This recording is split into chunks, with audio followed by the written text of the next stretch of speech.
Il y a une sorte de connaissance qui est au-delà du temps. Ce n'est pas seulement un tas de formules ou enfermées dans des temples. Ce n'est pas seulement écrit dans la pierre et perdu pour toujours. L'essence de cette connaissance est comme le sable, glissant à travers vos doigts. Il a été chuchoté dans des grottes, caché dans des symboles secrètes, et caché derrière des paraboles interdites par les empires et oubliées par les générations. Mais il est toujours là, attendant d'être redécouvert. Il y a une connaissance profonde et ancienne qui est au-delà du temps, des formules, des temples ou des enregistrements en pierre. C'est comme le sable entre vos doigts, en glissant si vous essayez de le tenir. Il a été chuchoté dans des grottes, caché dans des symboles, et même dans des paraboles interdites par les empires et oubliées par les générations. Mais il a toujours été là, comme une rivière souterraine, coulant tranquillement sous la surface de l'histoire, attendant d'être redécouverte par ceux qui sont prêts à comprendre. Cette connaissance n'est pas seulement un autre secret de la création, c'est la clé qui ouvre toutes les portes, le code qui façonne la réalité. L'univers est une structure de vibration. L'univers est comme une sculpture, et nous sommes le ciseau qui façonne notre destin. Il s'agit d'une ancienne vérité, écrite pour la première fois par les sages sumériens, et c'est une idée puissante qui résonne dans les paroles des prophètes. Mais c'est aussi dangereux, car cela peut nous faire réaliser que nous sommes des esclaves dans notre environnement. La conscience est comme un outil que nous utilisons pour façonner nos vies. C'est une ancienne vérité qui a été comprise par de nombreuses cultures et civilisations différentes, même aussi loin que les Sumériens. Mais c'est aussi un outil puissant, et il est important de l'utiliser judicieusement. Certaines personnes ont essayé de cacher ou de déformer cette vérité, car ils ont peur de ce qu'ils pourraient découvrir d'eux-mêmes. Mais la vérité est que nous sommes tous connectés. Tout ce qui se passe dans notre monde commence par un mot. Et la parole était avec Dieu. C'est ce qu'il dit dans Jean 1. 1. C'est comme une clé qui déverrouille la porte de notre réalité. Tout ce que nous pensons, disons et disons a un effet sur le monde qui nous entoure. Mais il y a plus que cela. Parfois, nous imaginons des choses que nous voulons arriver, comme un roi qui veut construire un palais dans l'océan. Le tout début de tout était le Verbe. Et le Verbe était avec Dieu, et le Verbe était Dieu. Jean 1. 1. La clé a été là dès le début. La réalité répond à la parole, à la pensée, à l'intention. Mais cette déclaration est beaucoup plus profonde qu'il n'y paraît. Imaginez un roi qui, dans sa vanité, ordonne de construire un palais dans l'océan sans comprendre cette nature.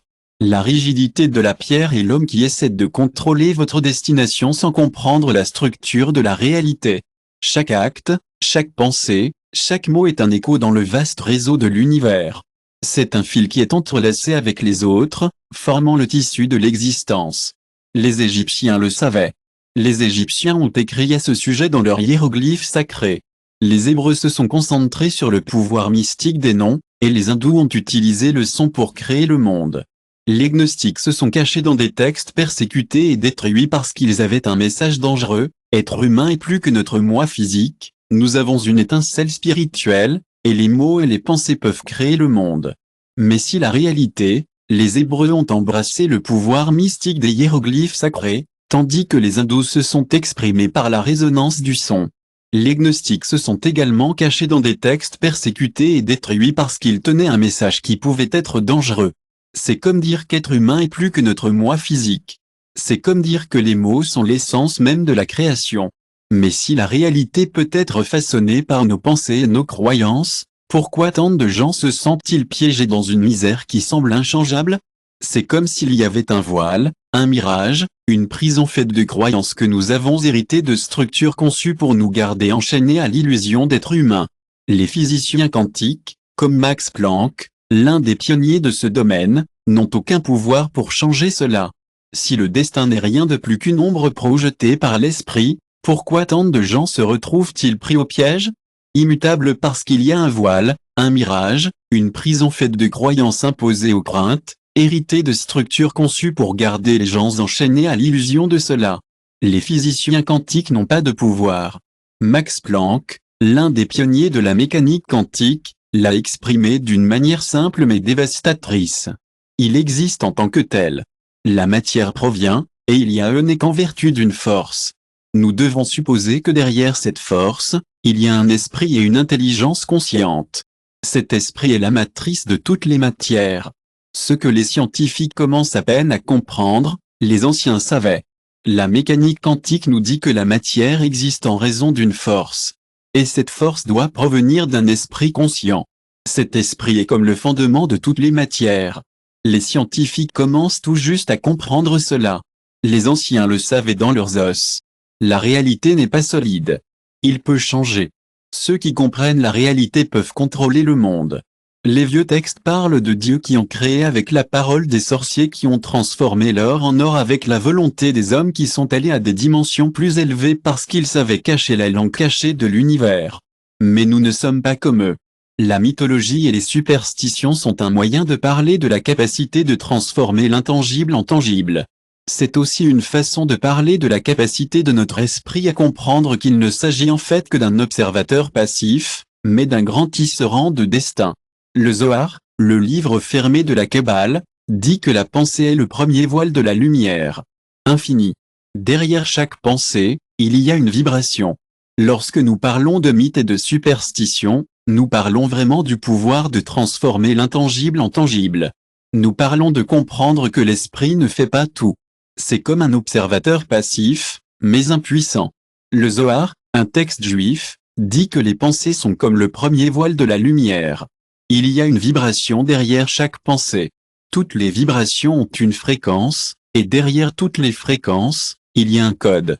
Lorsque les alchimistes ont parlé de transformer le plomb en or, ils ne parlaient pas seulement de métaux. Ils parlaient de l'âme, de la transformation du dense en subtil et du pouvoir de surmonter l'illusion. Si tout est des vibrations et que tout est du code, alors qui sait écrire dans le tissu de l'existence? Il y a une vibration dans tout. Il y a une fréquence derrière chaque fréquence, et derrière cela, il y a un code. Lorsque les alchimistes ont parlé de transformer le plomb en or, ils ne parlaient pas seulement de métaux. Ils parlaient de l'âme de la transformation, du dense le subtil, de la domination sur l'illusion. Si tout est des vibrations, si tout est du code, alors qui sait écrire dans le tissu de la réalité? Que la réalité réécrit votre destination, mais la grande ironie est que le pouvoir de créer et de transformer la réalité a toujours été entre nos mains. On nous a appris à l'utiliser pour surmonter la peur par le doute, par une répétition constante d'idées qui nous réduisent, que nous nous limitons et qui nous disent que nous ne pouvons pas. Nous ne devons pas être dignes. C'est ainsi que l'homme devient. Le monde que nous voyons autour de nous est le reflet de nos propres esprits. Nous pouvons choisir de le voir comme un lieu de peur et de doute, ou nous pouvons choisir de le voir comme un lieu de potentiel et de croissance. C'est à chacun de nous de décider comment nous voulons interpréter le monde qui nous entoure. Un esclave s'enchaîne, et pourtant, un seul suffit. Un moment de clarté, une seule fissure dans le voile, de sorte que tout s'effondre et que le monde se révèle vraiment. Le monde a été construit sur un pacte de silence, mais ce livre n'est pas un livre. N'importe qui n'est pas une simple accumulation d'idées ou une exposition de théories. Ce n'est pas un jeu intellectuel. Un miroir est-il un portail, une clé? Si vous le lisez avec vos yeux, vous ne trouverez que des mots de l'intellect. Mais si vous le lisez avec la perception de qui sait que le monde n'est pas ce qu'il semble, alors peut-être que vous pouvez vous rappeler ce que vous avez toujours su, cette réalité est une ombre, immoulable, et que la puissance de la transformer a été en vous à partir d'un miroir, un portail ou une clé de quelque chose de spécial. Si vous le lisez avec vos yeux, vous pourriez trouver des mots de l'intellect. Mais si vous le lisez avec la perception de qui sait que le monde n'est pas ce qu'il semble, alors peut-être que vous pouvez vous souvenir de ce que vous avez toujours su, cette réalité est une ombre, un moule et que le pouvoir de la transformer a été en vous depuis le début des temps. Les clés de l'univers, la sagesse cachée pour l'obtenir, toutes écrites et publiées en écoutant votre subconscient. Nous avons remarqué que plus de 90% d'entre vous n'ont pas abonné à notre chaîne. Veuillez soutenir ce projet en appuyant sur le bouton d'abonnement et en lui donnant la vidéo. Merci de nous inspirer à créer plus. Nous sommes ravis de partager avec vous le début de ce journée de Discovery, où les clés de la sagesse cachée de l'univers attendent d'être découvertes. Nous avons mis nos cœurs et nos âmes dans ce projet, et votre soutien par abonnement et partage signifierait le monde pour nous. Ensemble, nous pouvons créer un contenu encore meilleur qui transformera votre vie. Dans le premier chapitre, nous plongerons dans le pouvoir créatif des mots et comment ils façonnent notre monde. L'univers est une danse d'énergie dynamique, du murmure du vent au rugissement d'une étoile. Tout ce qui existe est un écho, une résonance, une vague de sens qui se déroule dans l'espace vide. Et rappelez-vous, l'existence n'existe qu'à cause du vide. Le son n'est rien n'est réel sans d'abord être exprimé dans la langue secrète de la création. Les sages de l'ancien comprenaient que les mots étaient plus que de simples symboles, ce sont des clés qui pouvaient ouvrir les fondements même de la réalité. Au début, il y avait peu ou le temps, juste le son, le mouvement et le verbe fabriquer de la viande. Dans le livre de la Genèse, l'acte suprême de création n'est pas sound et rien n'est réel jusqu'à ce qu'il soit parlé dans la langue secrète de la création. Les anciens sages savaient que les mots n'étaient pas seulement des symboles, mais des clés pour ouvrir les fondements même de la réalité. Au début, il y avait peu ou le temps, juste le son, le mouvement, et le verbe a tout fait. Dans Genèse, l'acte suprême de création n'est pas le coup d'un ciseau divin ou le déploiement de l'énergie chaotique. C'est la prononciation d'un mandat, qui a blessé la lumière. Ceci est la première grande révélation du pouvoir du mot. Tout ce qui existe a été exprimé dans la Kabbale. Les Hébreux disent que Dieu a créé le monde avec les 22 lettres de l'alphabet sacré parce que chacun d'eux le pouvoir des mots a vraiment quelque chose à voir. Il est fascinant de penser que la toute première révélation de ce pouvoir est venue de la prononciation d'un mandat.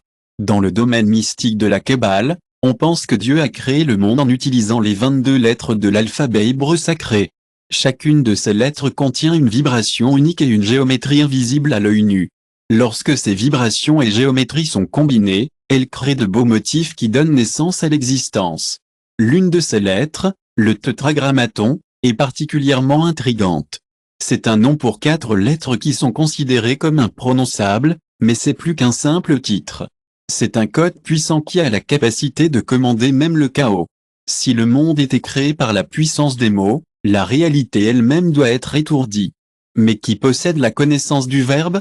C'est une vibration, une géométrie invisible qui, une fois combinée, génère des modèles d'existence. Le tétragrammaton est le nom de 4 lettres de Dieu imprononçables. C'est un titre, mais puissant, capable de commander le chaos. Si le monde était fait avec des mots, la réalité elle-même est étourdie. Qui possède la connaissance du verbe ? A la connaissance de la création ? Et c'est la raison pour laquelle le mot perdu a été caché à travers l'histoire. Le verbe du Créateur a été mutilé, fragmenté, déguisé en symboles et paraboles.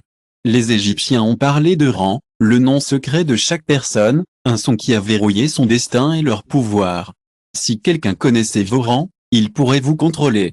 L'ancienne connaissance de la création a été transmise à travers les âges, gardée en sécurité et cachée aux yeux indiscrets. C'est comme un coffre de mots au trésor, chacun une pièce du puzzle. Les Égyptiens avaient ce concept incroyable de Ra, un nom secret qui a débloqué le destin et le pouvoir d'une personne. C'est presque comme si votre rang était la clé de votre existence, la vibration qui vous a donné la vie. Dans les temples hermétiques, les initiés ont appris que parler ne suffisait pas, vous avez dû projeter votre parole avec une vibration qui alignait les forces de l'univers. Et dans l'évangile de Thomas, l'un des textes dont Jésus n'a pas parlé, il y a une interdiction contre les gnostiques. L'existence dépend de la vibration qui vous a donné la vie. Dans les temples hermétiques, les initiés ont appris qu'il ne suffit pas de parler, mais que vous devez projeter le mot à l'intérieur avec une vibration alignée sur les forces qui régissent l'univers. Dans l'évangile de Thomas, l'un des textes interdits par Nostradamus, Jésus ne parle pas 2 fois. Il parle de la connaissance du pouvoir du verbe.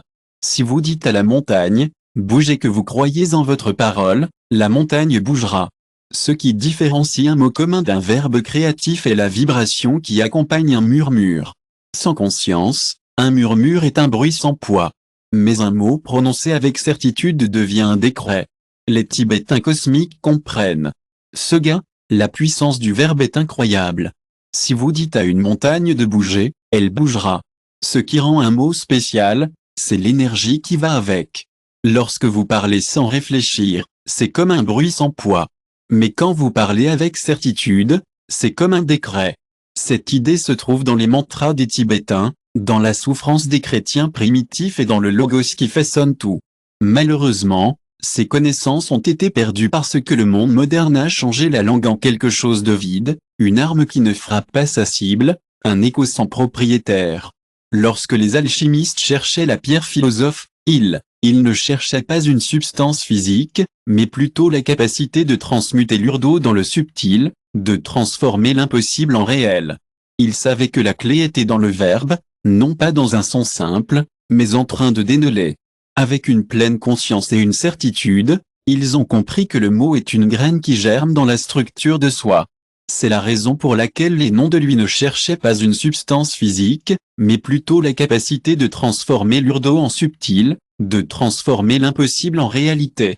Ils savaient que la clé était dans le verbe, non pas dans un son simple, mais en train de dénêler. Avec une pleine conscience et une certitude, ils savaient que le mot est une graine qui germe dans la structure de soi. C'est pourquoi les noms de Dieu dans tant de traditions sont prononcés sans risque. Ce sont des étiquettes, des clés ouvrent certaines portes. Sans connaissance, on peut modifier l'ordre des histoires existantes. Il existe de nombreux exemples de ceux qui ont utilisé le verbe pour façonner leur destination, de Moïse, qui a élevé la voix et quitté la mer. Jésus, qui avec un seul mot, a renvoyé la vie à son maître. Dans tant de traditions, Dieu n'est pas seulement un nom, mais un verbe. C'est un verbe qui peut être utilisé sans risque. C'est un verbe qui ouvre des portes sans que nous nous en rendions compte. C'est un verbe qui peut changer l'ordre des histoires existantes. C'est un verbe qui peut façonner votre destin. C'est un verbe qui peut rendre vie à ceux qui l'ont perdu. C'est un verbe qui peut nous apprendre à parler sans réfléchir, à répéter sans remettre en question notre propre défaite. Megisto, dont Asclepio a enseigné que le monde est un miroir de l'esprit et que qui sait parler à l'autorité peut changer l'image reflétée. Mais si le verbe a le pouvoir, alors l'humanité a été condamnée pour un vice, que peu peuvent voir l'utilisation inconsciente des mots. Apprenez-nous à parler sans réfléchir, à répéter sans remettre en question notre propre défaite. Avec des phrases qui semblent inoffensives, mais ce sont des décrets. Nourrir les religions, les systèmes électriques et les structures de contrôle. On compris cela depuis. Ce n'est toujours pas un accident que les mots sont utilisés comme outils de domination, que les récits sont plus puissants que les armées. Qui contrôle le verbe contrôle la réalité, qui perd conscience de la puissance de leurs paroles. Il est important d'être conscient du pouvoir de nos mots. Les mots que nous utilisons peuvent être utilisés pour contrôler ou dominer, et les histoires peuvent avoir un impact plus important que les armées. Si nous perdons de vue ce pouvoir, nous devenons des esclaves à ceux qui comprennent comment l'utiliser. Mais le verbe n'est jamais vraiment perdu. Il y a des moments de silence dans les Écritures auxquels certains lecteurs prêtent attention, et il y a une vibration dans le cœur de ceux qui comprennent que la création est un processus, pas un seul événement. Chaque fois qu'un mot est prononcé, c'est comme une étincelle dans l'immensité. Le verbe est comme un pont vers le cosmos, et chaque mot est une brique dans la construction de notre propre existence. Si vous voulez changer votre destin, changez votre verbe. Ne répétez pas simplement ce que les autres disent sans le remettre en question. Ne laissez pas les défauts déguisés sous forme de plainte. N'invitez pas les ombres avec le langage du désespoir. Apprenez à parler comme les anciens, pas de la gorge. De la manière belle et mystérieuse que les Écritures Sarada nous parlent, il y a une vérité profonde et profonde. Chaque mot est comme une brique dans le mur que nous construisons, façonnant notre propre existence. Si vous voulez changer votre destin, changez votre verbe. Ne répétez pas simplement ce que les autres disent sans réfléchir. Ne laissez pas les défaites devenir des plaintes. Ne laissez pas les ombres danser avec la langue du désespoir. Au lieu de cela, parlez de l'essence, pas seulement de la gorge. Parce que si le verbe est le principe de tous, alors avec un mot, vous pouvez créer, destroyer, ou transformer. Bien dit au début, le verbe était le verbe, et le verbe continue d'attendre ici, attendant d'être redécouvert. Le chapitre 2, le mystère de la foi, comme les Écritures anciennes, nous montre que la manifestation du monde n'est que le reflet de. Le monde peut sembler autosuffisant, mais en réalité, c'est une danse complexe de forces cachées en jeu.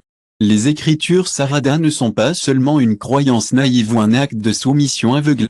Ils sont la clé qui déverrouille les portes de l'impossible, le pont qui nous relie à une réalité plus profonde et plus profonde. Les Écritures Sarada sont une belle chose. Ils ne sont pas seulement une croyance naïve ou une soumission aveugle. Ils sont la clé qui ouvre des portes à l'impossible, le pont entre ce qui est et ce qui peut être. Ils sont le souffle du cosmos, transformant l'éthéré en matière. Mais, Malheureusement, au fil du temps, leur véritable sens a été perdu dans le dogme au lieu d'être compris comme un outil électrique.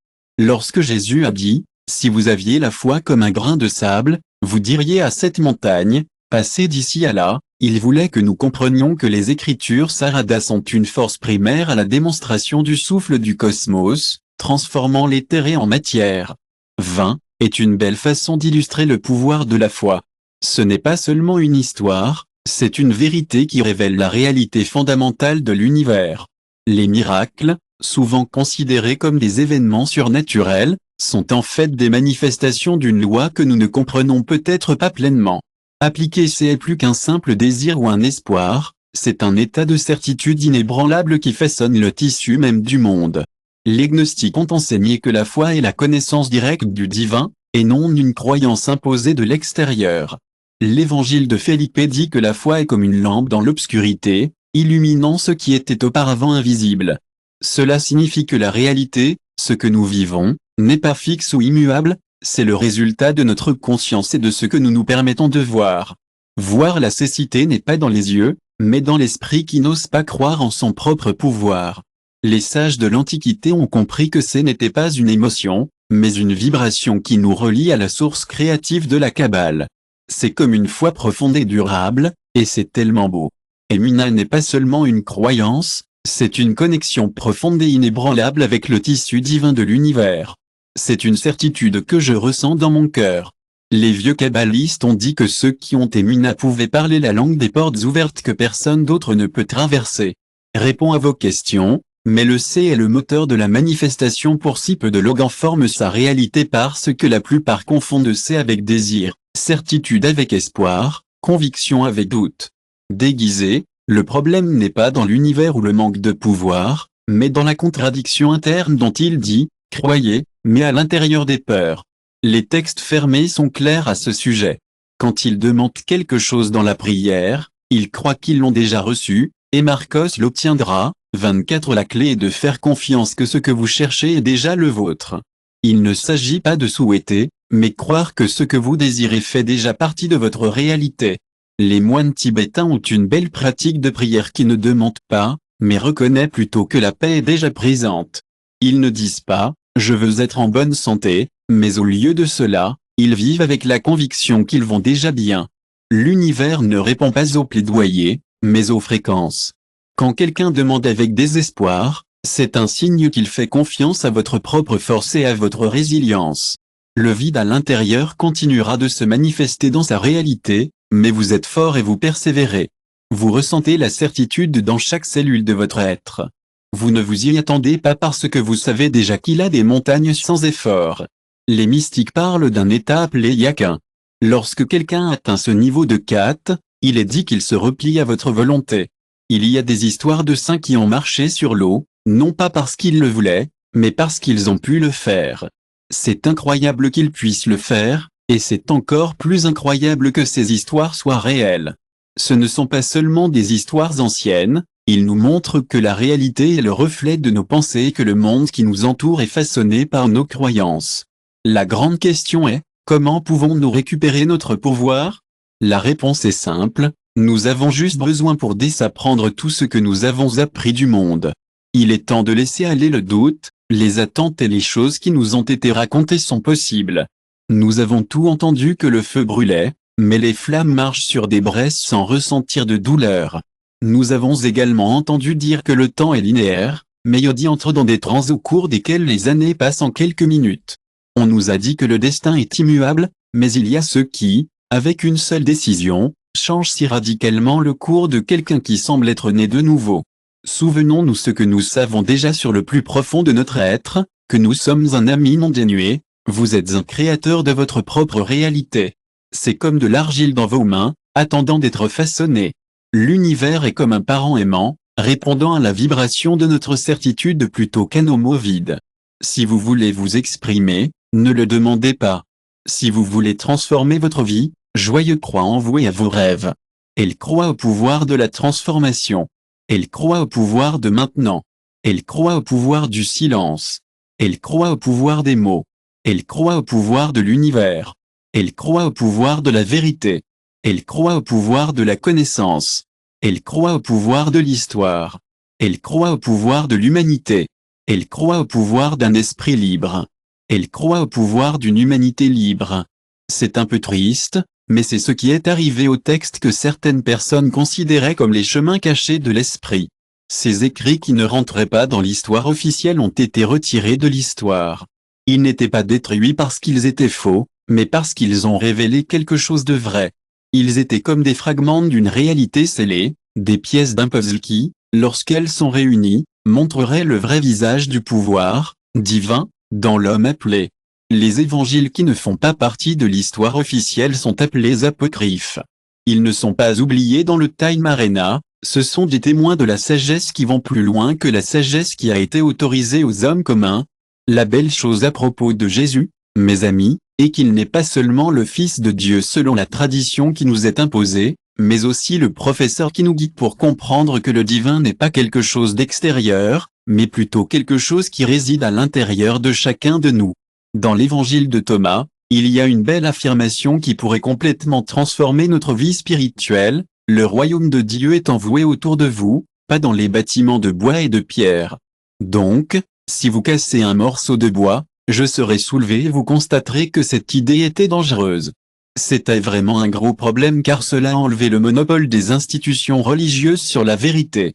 Si Dieu ne vivait pas dans des temples et que si vous n'aviez pas besoin d'intermédiaires pour accéder aux connaissances divines, alors les gens étaient libres. Et nous savons tous que le pouvoir n'aime pas quand les gens sont libres. La véritable hérésie n'a jamais été une question de désaccord. Il s'agissait de comprendre que la divinité n'est pas dans les sommets, hors de portée. C'est à l'intérieur de chacun de nous. Les textes cachés vont au-delà d'un simple message. Ils parlent d'une structure, d'un secret de réalité, de principes que, si vous les comprenez, ils nous donnent le pouvoir incroyable de façonner notre monde. Dans l'évangile de Marie, même le disciple le plus mal compris parle des défis auxquels l'âme est confrontée dans son voyage de retour à la lumière. La connaissance n'est pas seulement un ensemble de règles, mais un réel éveil. Maria n'était pas seulement un adepte ordinaire, elle a gardé un enseignement en vie qui a été caché parce qu'il parlait de l'importance des êtres humains à un niveau dans lequel aucun système de puissance ne pouvait dominer. L'annos que la connaissance cachée a été persécutée depuis que les temps immémoriaux nous enseignent que l'univers est un voile qui doit être déchiré pour voir la vérité. Dans les textes gnostiques, Miur est l'architecte du monde matériel, une entité qui maintient les hommes piégés dans l'illusion de la séparation. Mais Jésus, dans ces textes, nous offre un chemin différent. Nous avons tellement de chance d'avoir ces textes qui nous enseignent les connaissances cachées qui ont été si importantes depuis le début des temps. Ils nous disent que l'univers est comme un voile que nous pouvons déchirer pour voir la vérité. Dans les textes gnostiques de Miur, l'architecte du monde matériel est une entité qui nous maintient piégés dans l'illusion de la séparation. Mais Jésus, dans ces mêmes textes, vient nous offrir le salut d'une manière qui se sent traditionnelle, mais aussi pour révéler la façon de se souvenir de ce qui a été oublié. Dans l'évangile de Judas, un autre pour le pour écribant, il y a une version de professeur radicalement différente de ce que Jésus nous a appris. Il ne veut pas que nous le suivions aveuglément, il veut que nous comprenions que la question est une prison que nous pouvons transcender. Les mêmes textes offrent le salut d'une manière qui nous est familière, mais ils révèlent également un chemin pour se souvenir de ce qui a été oublié. Dans l'évangile de Judas, un autre des écrits interdits, il y a une version enseignante qui est très différente de ce que Jésus nous a enseigné. Il ne s'agit pas de followers aveugles, mais ceux qui peuvent comprendre que la matière est une prison qui peut être transcendée. Les anciens savaient que la façon dont la réalité se manifeste dépend de la connaissance de la langue cachée du cosmos. Ce n'est pas une coïncidence que dans le Soleil Ira, l'un des textes mystiques de la Kabbale, il est expliqué que l'univers a été créé avec des combinaisons spécifiques de lettres. Les mots sacrés ne sont pas seulement des sons, mais des structures qui façonnent notre existence ainsi que les noms de Dieu. C'est fascinant de voir comment la langue cachée du cosmos est si importante pour notre compréhension de la réalité. Dans le Soleil Ira, un texte mystique de la Kabbalah, il est expliqué que l'univers a été créé avec des combinaisons spécifiques de lettres. Ces mots sacrés sont plus que des sons, ce sont des structures qui façonnent notre existence et les noms de Dieu. Ils étaient considérés comme trop puissants pour être prononcés sans conscience. Les évangiles apocryphes contenaient des révélations qui pourraient changer la façon dont nous voyons la réalité. Je me demande pourquoi la vérité est cachée si la vérité nous libère. Dans le mythe de la grotte de Platon, ceux qui voient la lumière et renvoient les évangiles apocryphes sont pleins de révélations qui pourraient changer la façon dont vous voyez la réalité. Mais pourquoi cacher la vérité? Si la vérité vous libère, pourquoi ne pas la partager? Dans le mythe de la grotte de Platon, ceux qui voient la lumière et reviennent partager leur connaissance avec ceux qui sont encore dans l'obscurité sont rejetés et persécutés. Cela s'est produit avec chaque révélation qui a contesté l'ordre établi. L'histoire n'est plus qu'une histoire de lumière qui sont apparues pour que l'ombre de l'ignorance règne sans résistance. Cependant, les connaissances ne peuvent pas être détruites seules. Il est important de partager nos connaissances avec les autres, même quand c'est difficile. Nous avons dû faire face à beaucoup de rejets et de persécutions lorsque nous avons essayé de partager nos idées. Il semble que chaque fois que nous faisons une percée, il y a des gens qui ne veulent pas voir la vérité. Mais la connaissance est le pouvoir, et nous ne pouvons pas le laisser détruire. Heureusement, nous avons récemment trouvé beaucoup de vieux textes cachés. Ces textes sont appelés évangiles perdus, et ils sont vraiment importants. Ils sont comme des échos d'un passé que nous ne voulons pas oublier. Mais nous devons être courageux et lire ces textes sans crainte. Il est de notre responsabilité de les comprendre et de faire du monde un meilleur endroit. Récemment, nous avons eu la fortune incroyable de récupérer les textes perdus. C'est comme si nous étions au bord d'une nouvelle ère, et ces manuscrits anciens sont comme les échos d'un passé prêt à être entendu. Mais il ne s'agit pas seulement de les lire, il s'agit d'embrasser une nouvelle façon de penser. Il s'agit de reconnaître que le vrai pouvoir n'est pas maintenu par des dieux éloignés ou des structures externes, mais en chacun de nous. La sagesse interdite n'est pas un défi pour Dieu, c'est un réveil. Il ne s'agit pas de défier Dieu, mais de plonger plus profondément dans la vraie nature des choses. Donc, si vous êtes assez courageux pour regarder au-delà de ce qui a été autorisé, vous verrez que ce qui a été scellé par la peur de sa puissance est toujours vibrant. Il est important de se rappeler que le vrai pouvoir ne provient pas de sources externes comme des dieux ou des structures. Au lieu de cela, il se trouve en chacun de nous. Le concept de sagesse interdite n'est pas une nouvelle idée, mais c'est une sorte d'éveil. Ce n'est pas un défi pour Dieu, mais plutôt une compréhension plus profonde de ce qu'il est vraiment. Ceux qui osent regarder au-delà de ce qui est accepté et constater que ce qui a été scellé par la peur de son pouvoir vibre toujours dans le silence de ceux qui se souviennent, se rendront compte que la connaissance n'a jamais été perdue. Il n'attend que d'être réclamé. Dans le chapitre 4, nous explorons les anciens pactes avec l'alchimie magique et la création de la réalité. L'univers est comme une danse de forces invisibles, toutes entrelacées. Chaque être humain, chaque pensée, est un fil de cette chaîne cosmique. Ceux qui ont compris leur nature sont ceux qui peuvent voir ce beau motif. Dans l'étreinte aimante de ceux qui se souviennent encore, la connaissance n'a jamais perdu son chemin. Il attendait simplement d'être réclamé.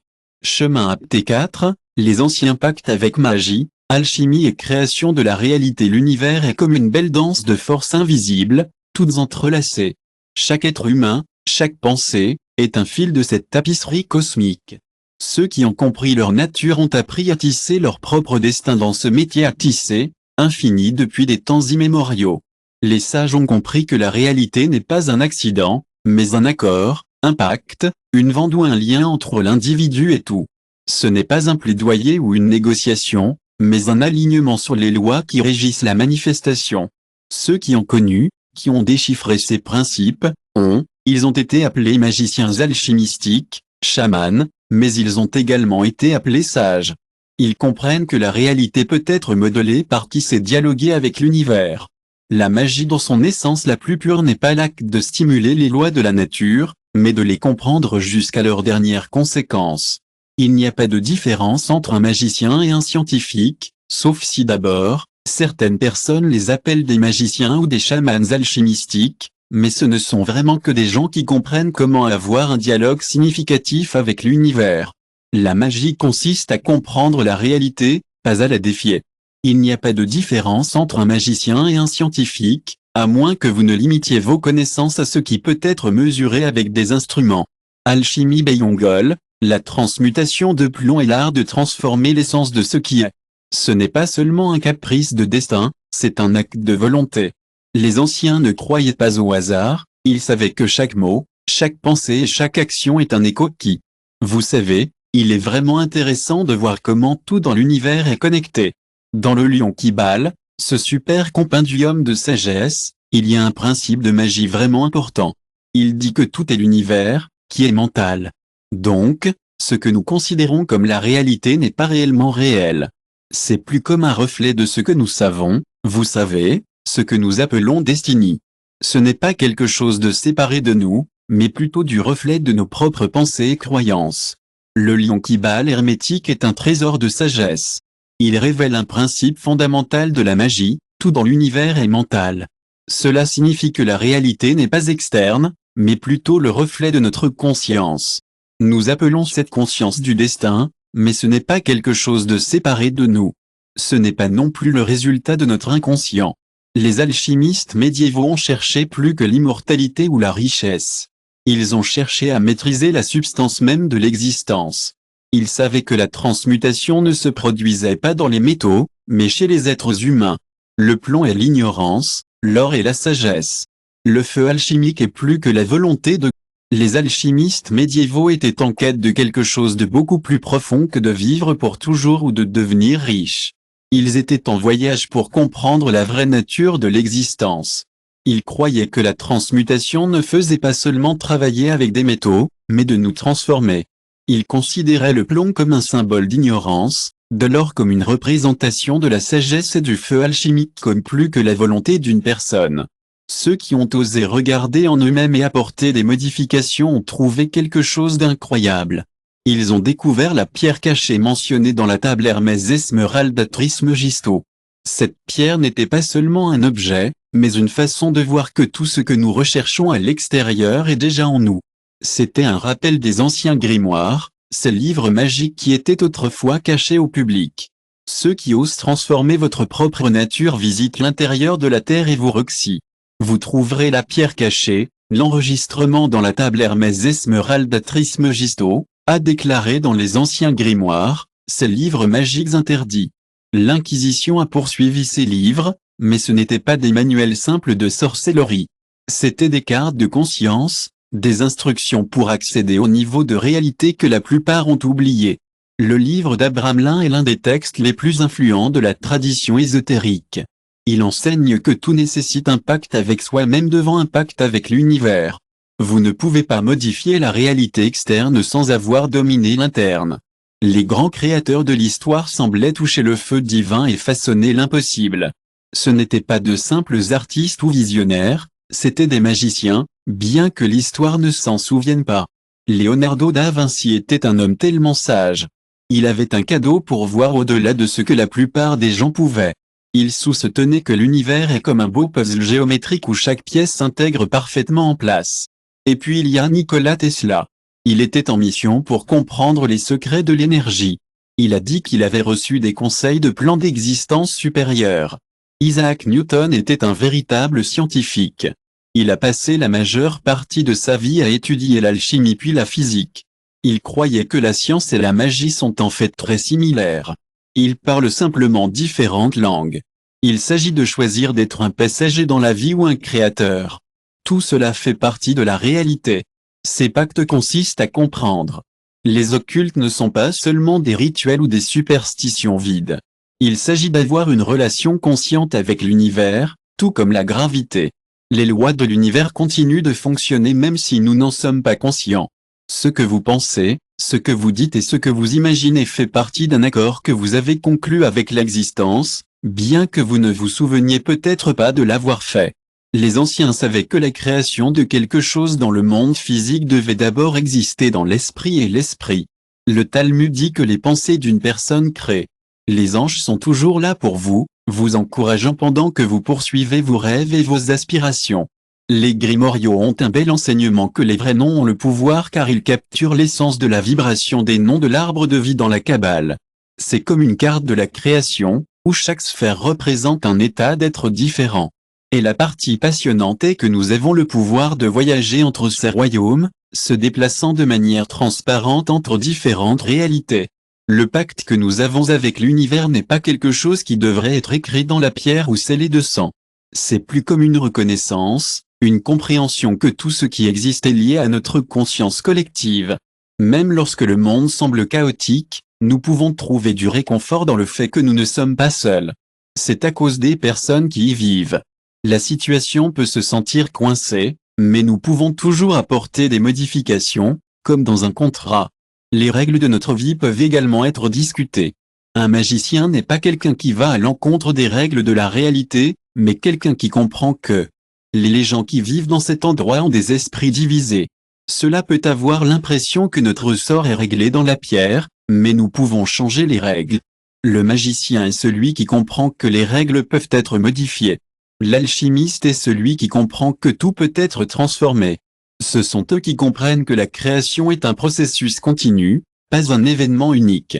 Ils comprennent que la réalité n'est pas, les règles changent toujours, et ça va. L'alchimiste sait que tout peut être transformé. Il comprend que la création est un processus continu, pas seulement un acte unique. Il voit la réalité comme un miroir, une graine, un pacte et un reflet de ce que nous croyons. Chapitre 5, le secret de Kabbalah. Les paroles et la matrice de l'existence sont plus que des symboles. Les mots sont des codes. Ce sont des structures invisibles qui modélisent les forces d'existence. Ces forces agissent d'un niveau que l'esprit ordinaire ne peut pas atteindre. Depuis le début des temps, l'humanité a ressenti le pouvoir des mots. Mais peu ont atteint la compréhension de leur vraie nature. L'ancien sage n'a pas vu de paroles comme de simples outils. La communication est si importante. C'est comme les éléments constitutifs de notre monde. L'alphabet hébreu est également assez incroyable. Selon certaines traditions, chaque lettre a sa propre énergie et vibration qui contribuent à faire notre monde.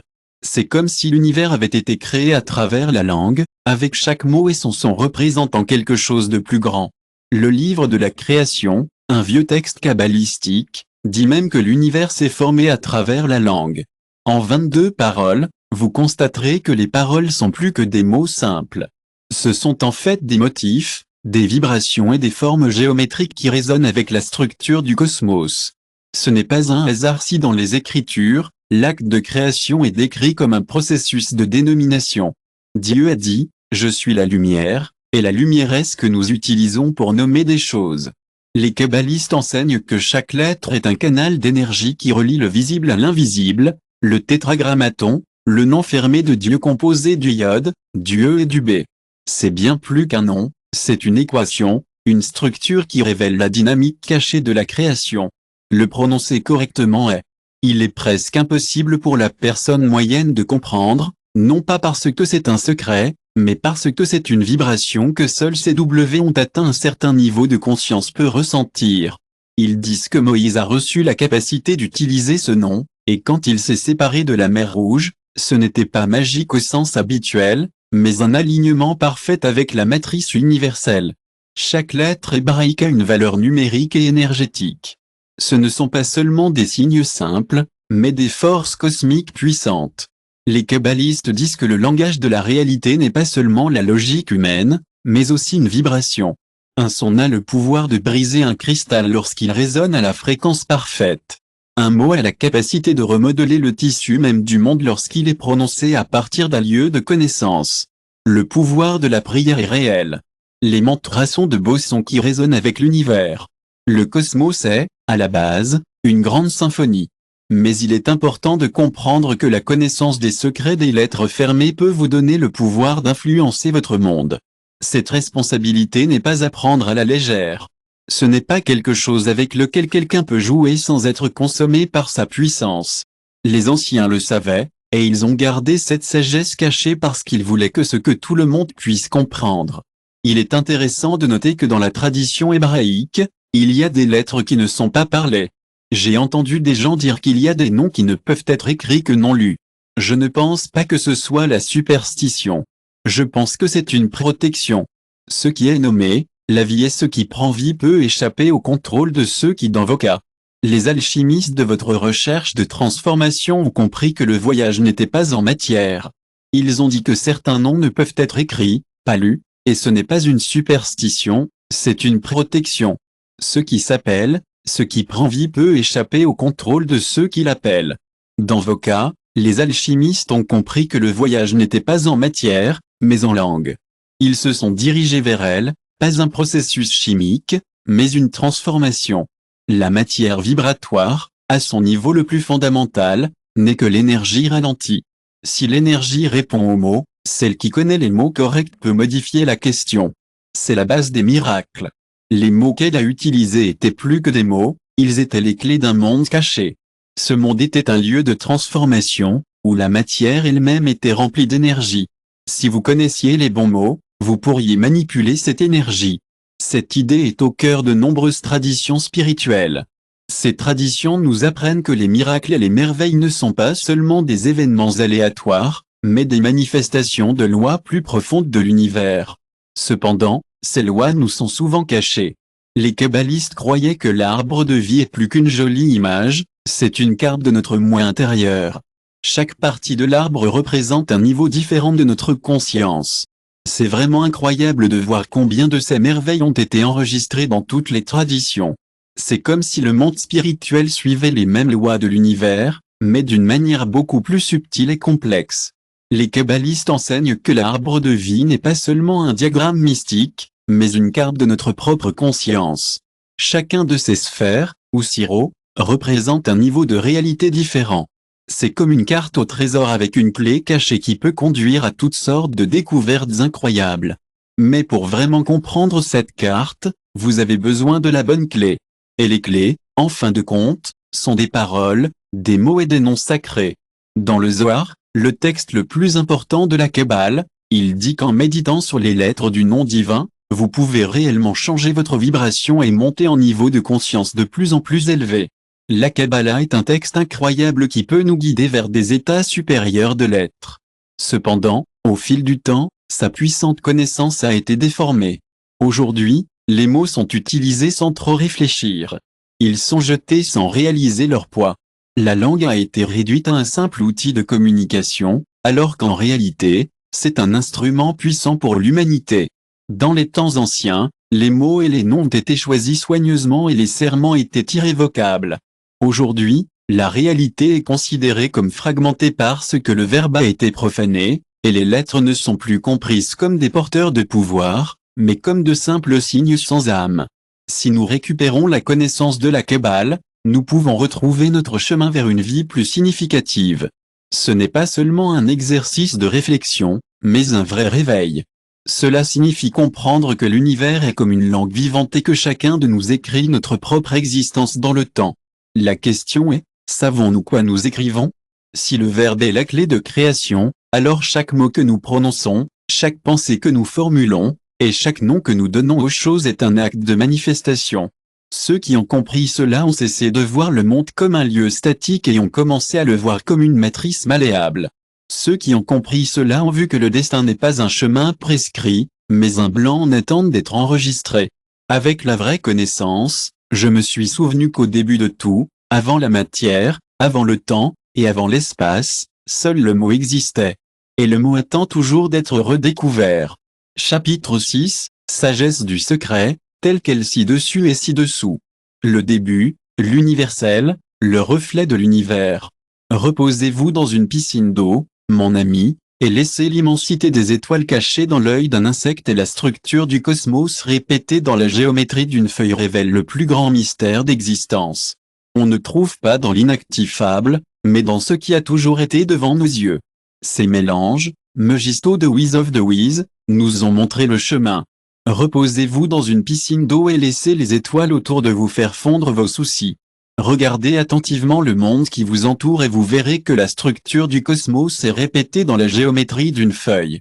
Le plus grand mystère de l'existence ne se trouve pas dans l'inactifable, mais dans ce qui a toujours été devant nos yeux. Ces maîtres, les sages, ont révélé une vérité qui résonne comme un écho infini dans toutes les traditions cachées. Des mots comme peace dawn et ce qui est à l'intérieur et à l'extérieur sont plus qu'un simple principe philosophique. Ils sont la clé pour rejoindre le visible avec l'invisible, le fini avec l'éternel. Depuis les temps immémoriaux, être humain est intéressant de voir comment nous recherchons tous des réponses dans les cieux, les dieux et autres endroits, lorsque la réponse a toujours été en nous-mêmes. Les sages, les alchimistes du vieux, ont compris que l'or n'est pas seulement un métal, c'est un symbole de notre propre éveil. Ils se tournaient vers les cieux et les dieux pour obtenir des réponses, Mais ils ne se rendaient pas compte que les réponses étaient juste en eux. Les héritiers, les alchimistes de la connaissance hermétique, ont compris que la capacité de l'or à transformer n'était pas seulement un processus chimique, mais un symbole de l'éveil de notre propre conscience intérieure. C'est comme quand une ombre devient légère, ou quand une pierre rugueuse est façonnée en quelque chose de beau et de parfait. Ce n'est pas une coïncidence que les temples égyptiens anciens aient été décorés avec des symboles de la connexion entre les humains américains et le divin. Dans le Corpus Hermeticum, une collection de dialogues entre Hermès et son disciple Asclépius, il dit que nous, les humains, sommes comme un microcosme, le reflet de tout, et que nous sommes faits des mêmes éléments qui créent le monde. Les étoiles ne sont pas loin parce que votre lumière brille également dans notre sang. L'univers n'est pas là-bas, mais à l'intérieur. L'esprit humain est une copie de l'esprit divin, et par qui peut créer, modifier et détruire. Il n'y a pas de séparation entre le haut et le bas, ils ne sont que différents niveaux de la même essence. Mais certaines personnes ont du mal à comprendre cela. Ceux qui voient le monde aux yeux fermés pourraient penser que le divin est hors de portée, que les dieux sont des entités distinctes et que le destin est immuable. Ils ne réalisent pas que le destin est simplement le reflet de la volonté, que la divinité est la même substance qu'ils ont été créés, et que ce qui se passe à l'extérieur n'est qu'un écho de ce qui se passe en interne. Les grands initiés savaient que la maîtrise de ce principe signifiait la domination. La belle chose à propos de l'arbre de la vie, c'est qu'il nous montre la réalité comme l'image de l'homme et de l'univers. Chaque saphir est un état de conscience, mais c'est aussi une région du cosmos. En tournée, c'est comme un voyage à l'infini et à l'intérieur de l'âme. Dans les mystères d'Éleusis, les initiés ont compris que le cycle, la belle image de l'arbre de vie, représente à la fois l'expérience humaine et l'immensité de l'univers. Chaque saphir est une porte vers différents aspects de notre conscience et du cosmos. Se plonger dans ces enseignements mystiques, c'est comme se lancer dans un voyage vers les profondeurs de notre être et les secrets de l'univers. Les anciens rites d'Éleusis ont eu des idées profondes sur le cycle de la nature, le cycle de la vie et le voyage éternel de l'âme. Dans l'hindouisme, le cosmique Brahman est considéré comme une extension de l'individu, un concept qui magnifie notre voyage personnel avec la grande tapisserie de l'existence. Cependant, alors que nous approfondissons notre voyage humain, il est facile de perdre de vue notre essence créative. À la manière belle et mystérieuse de la nature, le cycle de naissance, de mort et de renaissance est une présence constante, façonnant notre existence. Dans l'hindouisme, le cosmique Brahman est considéré comme le même bras individuel parce que tout dans l'univers se reflète à chacun de nous. Nous avons cette capacité incroyable à créer, mais parfois nous nous perdons un peu dans le chaos de nos esprits, et cela affecte le monde qui nous entoure. Lorsque notre âme est dans un état de trouble, notre corps ressent également les effets. Il ne s'agit pas seulement de croire à la magie ou aux superstitions, mais aussi à comprendre le tissu même de l'existence. L'univers est un beau réseau de connexions, où chaque événement est pensé et connecté à autre chose. C'est comme quand vous jetez une pierre dans un lac, provoquant des ondulations qui s'étalent et finissent par atteindre l'autre rivage. Une pensée peut changer complètement le cours de nos vies. Les anciens ont compris le pouvoir incroyable que nous avons tous en nous pour aligner notre volonté avec les lois de l'univers. Les Égyptiens ont appelé cet équilibre Maé, quelque chose que les Chinois ont appelé et les alchimistes connaissaient comme le grand travail. Il est important de comprendre qu'il ne s'agit pas d'avoir une foi aveugle, mais plutôt, il s'agit d'avoir des connaissances. Lorsqu'une personne se rend compte que la réalité n'est pas quelque chose de séparé d'eux, mais plutôt une extension de sa propre conscience, elle commence à agir non pas comme une victime du monde, mais comme l'architecte de sa propre vie. Il est compréhensible de faire des erreurs, et l'humanité en a fait de grandes. L'Inde croit que notre existence est distincte de l'existence de l'univers. Nous nous sommes identifiés à notre corps, à notre histoire et à nos expériences dans notre petit cercle, oubliant que nous reflétons l'infini. Cela nous a amenés à croire que les forces supérieures sont hors de notre portée. Lorsqu'ils circulent réellement, chacune de ces cellules comprend le principe hermétique de la correspondance. Cela signifie que vous ne voyez pas le ciel et la terre comme deux mondes différents, mais plutôt comme deux aspects de la même réalité. Vous n'avez pas à vous attendre à ce que la vie vous apporte ce que vous voulez parce que vous savez que vous êtes qui vous voulez. Vous pouvez projeter votre réalité. Yves Vallon enseigne que le tout est l'esprit, et si le tout est, alors ce qui se passe dans l'esprit se produit dans le tout. La matière n'est rien de plus qu'un niveau de vibration énergétique et qui domine la vibration domine la question. Cela n'a rien à voir avec les illusions ou le mysticisme. Le vide est l'essence de la réalité. Structure qui depuis le monde était une nouvelle idée, les sages nous ont dit la même chose, le secret de la vie est de se rappeler que le destin n'est pas quelque chose en dehors de nous, mais plutôt, c'est le reflet de nos propres désirs. Il est également important de se rappeler que le divin n'est pas seulement dans le ciel, mais plutôt, c'est en chacun de nous. Et enfin, nous devons comprendre qu'il n'y a pas de limite entre nos pensées et nos actions, ou entre notre monde intérieur et le monde qui nous entoure. Lorsque nous comprenons cela, nous cessons de chercher des réponses en dehors de nous-mêmes et commençons à les créer à partir de l'intérieur. C'est alors que la réalité cesse d'être un mystère et devient un miroir, reflétant notre vrai moi.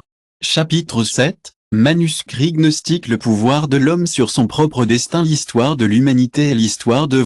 Depuis le début des temps, les gens recherchent des réponses en dehors d'eux-mêmes. Ils les ont recherchées au mauvais endroit, comme adorer les dieux éloignés ou suivre des lois qui ne demandent jamais. Mais il y a un murmure dans le fond de nos esprits, nous disant que la vérité n'est pas dans les temples ou les livres dont il a été falsifié. Ce n'est pas dans les promesses de salut qui dépendent des forces externes pour nous. La vérité a toujours été à l'intérieur de chacun de nous, attendant que nous nous en souvenions. C'était l'enseignement des gnostiques, les gardiens d'une connaissance secrète. Ils ont été poursuivis, condamnés au feu et au silence parce qu'ils savaient qu'ils enseignaient un beau message qui n'était pas seulement un ensemble de règles, mais un mode de vie. Ce n'était pas une fin, mais un début. Les secrets des gnostiques, cachés pendant des siècles, ont finalement été découverts à Nara Hammadi en 1945. Mais ces manuscrits ne visaient pas à suivre les règles ou à être punis par un dieu.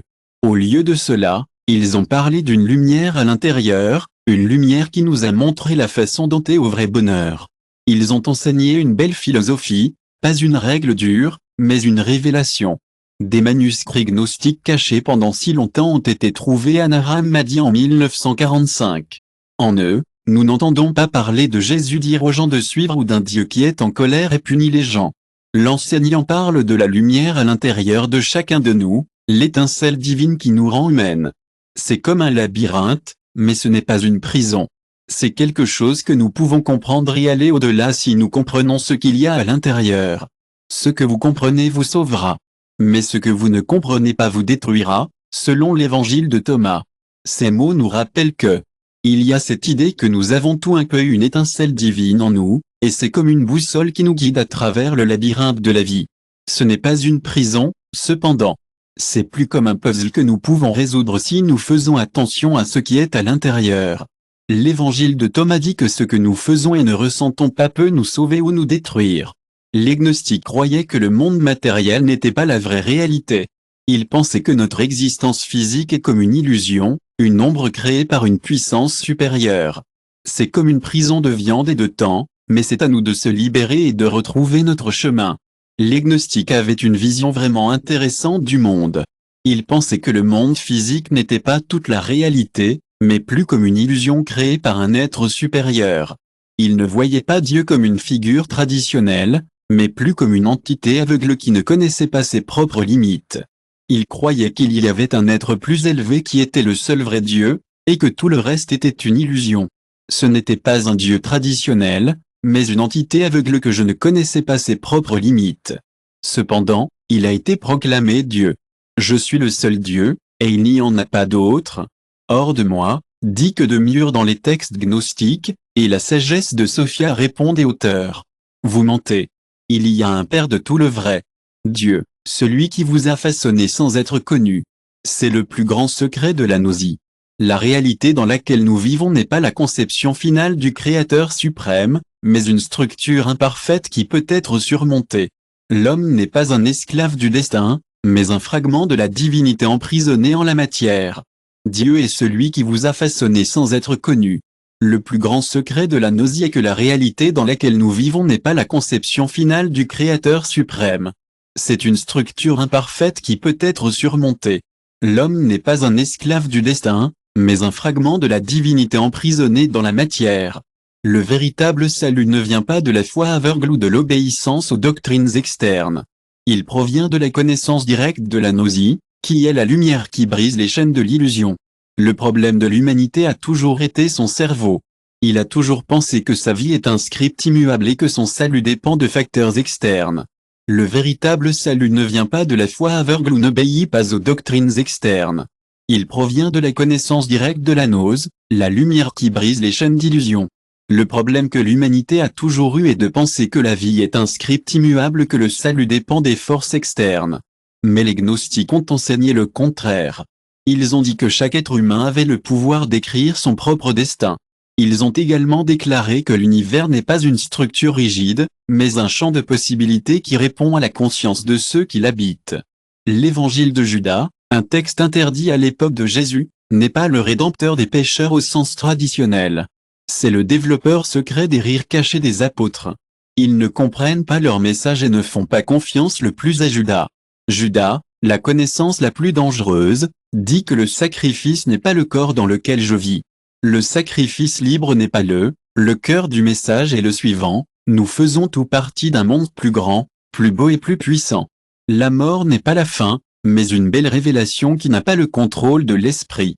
Les gnostiques savaient que la réalité est quelque chose que nous pouvons tout changer, non pas avec une force brute, mais avec l'expansion de notre conscience. Nous n'avons pas besoin de prêtres ou de temples parce que notre Église est le cœur du message est la suivante: la mort n'est pas la fin, mais une révélation qui n'a jamais eu la domination sur l'esprit. Les gnostiques savaient que la réalité était manipulable, non avec une magie brutale, mais avec l'expansion de la conscience. Il n'y a pas besoin de prêtre ou de temple parce que le cosmos est l'autel à l'intérieur de chacun. Chaque personne sait que l'être humain n'est pas une créature déchue, mais un Dieu endormi, et que toute sa souffrance vient de son incapacité à se rappeler qui il est vraiment. C'est le vrai pouvoir de l'homme, le pouvoir de reconnaître son propre destin et de savoir qu'il n'est pas lié à rien, qu'il n'est pas choisi. Cosmos et son autel étaient à l'intérieur de chacun. Il savait que les humains ne sont pas des créatures tombées, mais des dieux endormis. Il savait que toute leur souffrance venait de leur incapacité à se rappeler qui ils sont vraiment. C'est le véritable pouvoir des humains de reconnaître leur propre destin. Il savait que leur destin n'est pas lié à rien, qu'il n'est pas choisi. Ils savaient que le monde extérieur est juste le reflet de leur monde intérieur. Ils savaient que la peur, la culpabilité, la limitation et le doute ne sont rien de plus que les barreaux d'une prison mentale qu'ils ont construite. Ils savaient que la liberté n'est pas un cadeau accordé par un être supérieur, mais une conquête. Ils savaient que la conquête ne se produit pas dans les temples, les dogmes ou la soumission aux règles imposées. Cela arrive au moment où l'individu se produit. Ils savaient qu'il n'était jamais coutume. Les gnostiques ont été persécutés parce que votre enseignement a secoué les fondements du pouvoir. Un homme qui connaît sa propre lumière ne pourrait plus être manipulé. Un être qui a compris que votre destination est entre vos mains, mon ami. Vous ne pouvez plus être soumis à cette raison. Ses livres ont été brûlés, ses disciples ont été réduits au silence et sa sagesse a été enterrée dans les déserts et les grottes. Mais la connaissance ne peut pas être détruite parce que la vérité est comme la lumière. Même s'il la verrouille dans l'obscurité, les manuscrits gnostiques refont surface. La destination est entre vos mains. Vous ne pouvez plus être soumis à cette raison. Ses livres ont été brûlés, ses disciples ont été réduits au silence et sa sagesse a été enterrée dans les déserts et les grottes.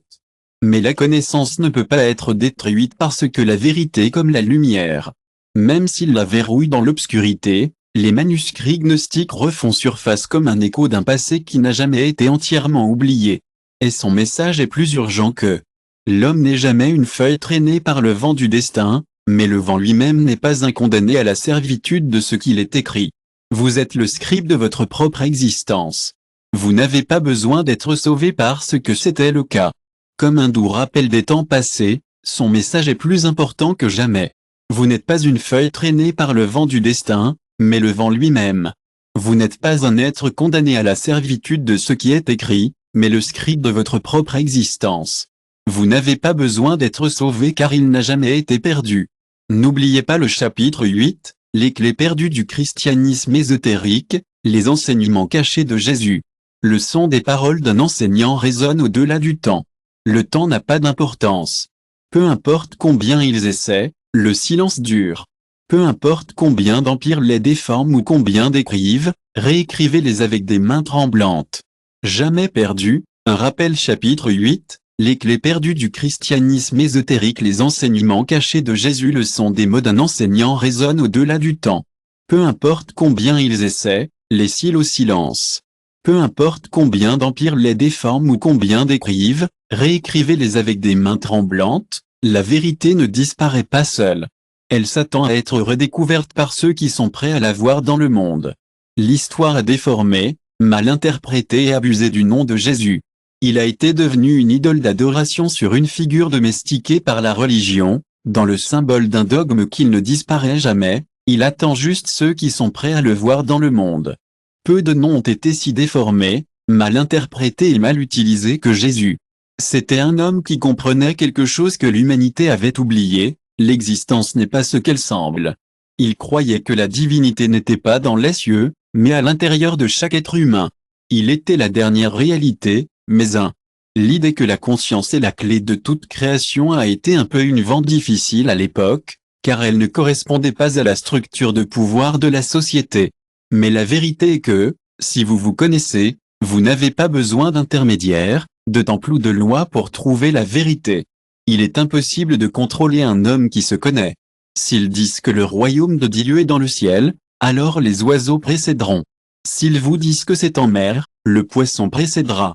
Mais le royaume est en vous et sans vous. Ce sont de beaux mots de l'évangile de Thomas. L'un des passages des évangiles interdits capture magnifiquement l'essence du plus pro de Jésus des enseignements trouvés. Il parle du royaume de Dieu étant plus qu'un simple lieu ou un prix dans l'au-delà, c'est un état de conscience, un réveil où vous pouvez voir ce que les autres ne font pas, rappelez-vous ce qu'ils ont oublié.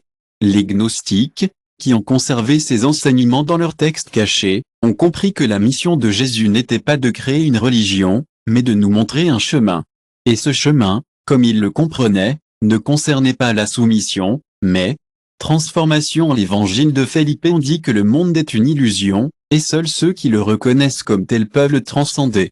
Cette idée est radicale car elle suggère que tout ce qu'on nous a enseigné sur la vie, la mort, le bien et le mal, ainsi que la structure même de l'existence, pourrait être un mirage. Jésus a parlé dans des paraboles non pas parce que ses paroles étaient incompréhensibles, mais parce qu'il savait que les non-formés ne peuvent pas être reformés. Il cherche à vous connaître les mystères du royaume des cieux, mais il ne s'accouple pas à un. Qui sont-ils? Ce sont les gens qui regardent sans voir, entendre sans écouter et vivre sans interroger. Parce que la sagesse ne peut pas l'être. C'est le christianisme ésotérique qui a été transmis. Le vrai message que Jésus a laissé pour ses disciples les plus proches concernait la maîtrise, pas l'obéissance. Il s'agissait de ne pas attendre le salut. Qui sont-ils qui regardent sans voir, entendre sans écouter et vivre sans interroger? Parce que la sagesse ne peut pas être trouvée de cette même manière. Le vrai message que Jésus a laissé pour ses disciples les plus proches n'a pas parlé d'obéissance, mais de maîtrise. Il n'a pas parlé d'attendre le salut, mais de l'atteindre par les connaissances dans la tradition kabbalistique du mot Yeshua. Le nom hébreu Jésus est lié au concept de Yod, la sphère de l'arbre de vie, qui représente le lien entre divin et humain. Jésus était ce pont, non pas comme un messie au sens dogmatique, mais en tant que secret de décharge dans l'évangile de Maria Magdalena. Le mot Yeshua, le nom hébreu pour Jésus, est lié au concept de Yod, la sphère de l'arbre de la vie, qui représente le lien entre divin et humain. Jésus était ce pont, non pas dans le sens dogmatique d'un messie, mais en tant que secret de délire dans l'évangile de Maria Magdalena. Un autre texte qui a été interdit dit que Pedro, symbole de la future Église, doutait de la connaissance que Jésus avait délivrée à Maria. Elle a répondu avec fermeté parce qu'elle avait compris que le salut ne vient pas de l'extérieur, mais de l'éveil à l'intérieur. C'est la raison pour laquelle la figure de Maria Magdalena a été convertie. C'est vraiment triste, mais la figure de Maria Magdalena a été convertie en un personnage secondaire de l'histoire officielle parce qu'elle représentait l'idée que la connaissance n'était pas limitée à une structure masculine hiérarchique. Jésus n'a pas parlé de sacrifice, de souffrance ou d'attente, il a parlé de se souvenir de qui nous sommes, a dit Dieu dans Jean. Mais ces mots ont été ignorés, minimisés et déformés parce qu'un homme qui vous connaît des choses divines, vous ne le faites pas. Et, je sais qu'il peut être difficile de comprendre comment vivre votre meilleure vie. Je comprends totalement. Mais voici la chose, Vous n'avez besoin de personne d'autre pour vous connecter avec la source de tout. Vous n'avez pas à attendre une sorte de vie éternelle. L'Église parle d'une promesse d'un futur salut, mais Jésus était tout au sujet de l'ici et maintenant. Il parlait de mourir à votre ancien moi et de naître de nouveau, comme une nouvelle personne. Si vous ne devenez pas comme un enfant, vous pourriez manquer le royaume des cieux, comme il le dit dans Matthieu 18. 3. Qu'est-ce que cela signifie? Il ne s'agit pas d'innocence ou d'obéissance. Il s'agit de voir le monde sans crainte et sans filtre. Le social consiste à récupérer un esprit pur et un cœur ouvert, sans barrière. Les premiers chrétiens ont compris ce message et ils ont été persécutés pour cela. Leurs textes ont été détruits et leurs voix ont été réduites au silence. Mais la vérité ne peut pas être détruite parce que ce n'est pas un objet, une doctrine ou un bâtiment en pierre. La vérité est une vibration. Si vous y êtes ouvert, vous pourriez également ressentir la même chose. Certaines personnes l'appellent la clé perdue du christianisme ésotérique, et c'est une façon de penser qui dit que le royaume de Dieu est réel et disponible pour quiconque veut ouvrir son cœur et leur esprit. Jésus n'essayait pas de démarrer une religion quand il est venu sur terre. Il est venu partager un secret qui, même aujourd'hui, reste la force cachée la plus puissante de toute l'humanité. Mais seuls ceux qui sont prêts à se souvenir et à le comprendre peuvent puiser dans ce power. Un poisson dans l'océan est l'eau perçue. Un poisson dans l'océan ne perçoit pas l'eau. Un rêve n'est pas reconnu comme tel jusqu'à ce que le son vous réveille. C'est le cas de l'existence, immergée dans une telle illusion. Peu osent le remettre en question, mais les anciens sages de l'Est, ceux qui regardaient au-delà des limites de la perception ordinaire, comprenaient un secret qui a défait la structure même du monde. Il n'est pas solide, fixe ou définitif. Tout est question de l'esprit, et l'esprit est tout. Les yogis et les moines ont enseigné cette vérité dans leurs uraux, dans les paraboles, dans des pratiques cachées aux yeux de non-initiés. Ils ne l'ont pas fait pour le cacher, ils savaient juste que le pouvoir de la création est trop important pour être livré à ceux qui n'ont pas appris à transcender l'ego. Dans l'hindouisme, Supan vous déclare qu'il n'y a pas de séparation. Il y a une belle idée qui relie chacun de nous à l'univers entier. C'est la même essence qui fait naître les étoiles. Mais au fil des ans, cette vérité a été cachée sous des couches de dogmes, de rituels et de philosophie. Ce que c'est vraiment quelque chose que nous pouvons savoir et utiliser activement. Le Bouddha a enseigné que la réalité est comme un miroir de l'esprit. Dans l'ancien texte bouddhiste Dhammapada, il dit « Nous sommes ce que nous pensons, et nous pensons ce que nous sommes. Nos pensées créent notre monde. » Ce n'est pas seulement une métaphore, c'est une équation simple. Le monde qui nous entoure est comme un écran sur lequel nous projetons nos croyances, nos émotions, nos peurs et nos souhaits. Si nous sommes piégés dans l'illusion de la souffrance, le monde reflètera cette souffrance.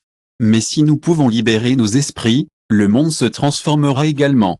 Les textes anciens mentionnent les pouvoirs cachés des yogis, et les roses sont discutés. Si vous pouviez marcher sur l'eau, voir à travers le temps ou manifester des objets avec votre esprit, vous penseriez que ces histoires étaient des fantasmes, non? Mais en Inde, ils ne les considéraient pas comme des miracles. Ils les considéraient comme l'application naturelle des lois de l'esprit. Dans le Yoga Veda, Patanjali explique que ces pouvoirs ne sont pas des cadeaux du divin. Ce sont des compétences latentes dans tous les êtres humains. Ils sont cachés par le conditionnement et la peur. Cette connaissance est pourquoi, ce n'est pas que nous ne pouvons pas accéder à ces connaissances, mais plutôt parce que ce n'est pas sans risque. Ceux qui chercheraient à manipuler la façon dont nous percevons la réalité pourraient trouver cela un peu troublant. Lorsque nous réalisons que nos pensées sont le fondement de nos expériences, nous pouvons nous libérer des entraves du destin, de la fortune et des influences externes qui nous retiennent. Avec cette compréhension, notre capacité à façonner nos propres vies devient plus forte. Tout sentiment d'obligation ou de conformité que nous aurions pu ressentir également. Le système est basé sur l'idée que les moines tibétains pratiquent depuis des siècles. Les moines tibétains maîtrisent une technique depuis des milliers d'années qui leur permet de générer de la chaleur interne à des températures inférieures à zéro. C'est presque comme s'ils pliaient le tissu de l'espace et du temps avec leur esprit. Les sages maîtres de Vedanta nous ont montré que nos pensées ont le pouvoir non seulement de résister au froid, mais aussi de ralentir le processus de vieillissement et de transcender les limites physiques de notre corps. Ce n'est pas de la magie ou de l'illusion, mais un témoignage de l'incroyable pouvoir de notre esprit pour façonner notre réalité. Lorsque nous comprenons cela, nous réalisons que notre perception du monde est ce qui lui donne une forme, et nos pensées ont la capacité de créer un changement. Le pouvoir de l'esprit est incroyable. Il affecte non seulement le corps mais aussi le temps, la cause et la matière. Dans la physique quantique, le principe de l'enchevêtrement démontre que deux particules peuvent être connectées, même si elles sont éloignées. Les Védas décrivent cela magnifiquement, ce qui se passe à l'intérieur se produit également à l'extérieur.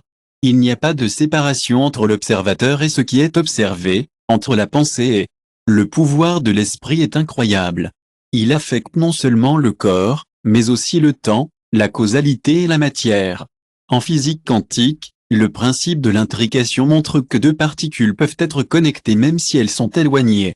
Les Védas en ont parlé en termes d'intérieur et d'extérieur, et comment il n'y a pas de séparation entre l'observateur et ce qu'ils observent. Il ne s'agit pas de savoir si nous pouvons façonner la réalité. C'est pourquoi on nous a appris à croire que nous ne pouvons pas. Depuis que nous sommes nés, nous avons été programmés pour voir les limites comme inébranlables. On nous a appris à croire que le monde est une machine rigide indépendante de notre conscience. Mais c'est la plus grande illusion. C'était une vraie prison de l'esprit. Les grands professeurs de l'Est n'ont jamais voulu que leurs partisans recherchent. Les disciples sont des gens qui répètent les enseignements, mais ils les vivent également seuls. Ils n'ont pas prêché une foi, mais une méthode. Alors, ne croyez rien juste parce que je dis que j'ai enseigné Bouddha. Découvrez-le par vous-même. C'est le plus grand acte de rébellion.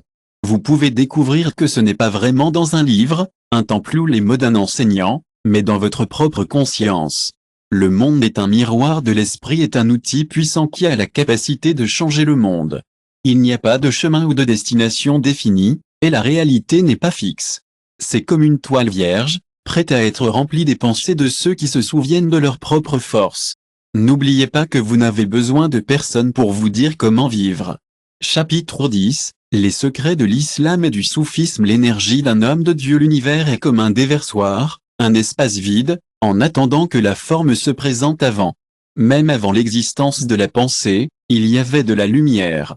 Et cette lumière était la pure vibration qui a donné naissance à toute chose. Si vous cherchez à explorer les racines des connaissances, vous constaterez qu'il n'y a pas de mystère plus profond que la puissance d'un nom. Dans la tradition islamique, le nom de Dieu est plus qu'une simple désignation, c'est une force vivante, un courant de pouvoir qui se manifeste dans chaque particule de l'univers. Donc, lorsque vous dites votre nom avec intention, vous vous connectez avec cette puissance incroyable. Si vous cherchez à vivre votre meilleure vie et à vous sentir mieux, vous devriez également envisager d'aligner votre existence sur la source de toute réalité. Commencez par quelques mots qui sont plus que des versets simples de Bismillahirrahmanirrahim au nom de Dieu Clément le Miséricordieux. Ces mots sont plus qu'une salutation ou une formule vide, ils sont une clé que l'ancien soufi a dû utiliser.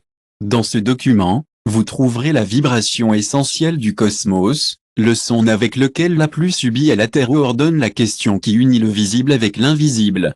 Je suis si heureux de vous dire que vous comprenez ce secret. Il est important de savoir que la création n'est pas un acte dans le passé, mais un processus continu. Dire que le nom est de participer au même monde en forme d'énergie. Les sages mystiques soufis de l'islam n'ont pas cherché Dieu dans les temples, les livres ou les paroles des hommes. Ils l'ont cherché dans la danse du vent, dans le reflet de l'eau et du feu. Rumi Consomme, le poète des poètes. Il a dit, « Tu dormais et je me suis réveillé. » Et, mon ami, vous savez, le dicton ne regarde pas en dehors de vous a toujours été de regarder en vous-même. C'est le cœur du soufisme. Il s'agit de reconnaître que Dieu est là avec nous, à proximité. Dans l'islam, ils disent que Dieu a 99 noms et que le 100e nom n'a jamais été révélé. Mais, celui qui le dit avec une vraie connaissance, ils atteindront la plénitude de l'existence. N'est-ce pas une belle pensée? Les gens recherchent à dos depuis très longtemps.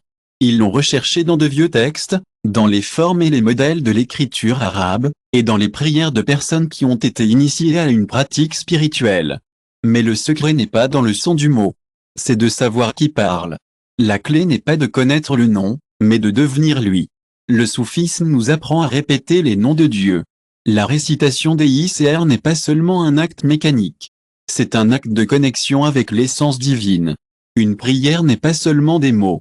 D'une manière facile à comprendre, c'est une sorte d'ajustement d'énergie.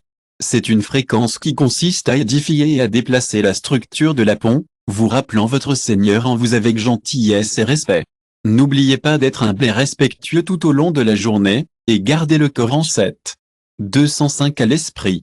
Dans cet enseignement, il y a un secret spécial, répéter le nom n'est pas seulement pour faire écouter Dieu, mais pour nous aider à nous souvenir de notre vrai moi.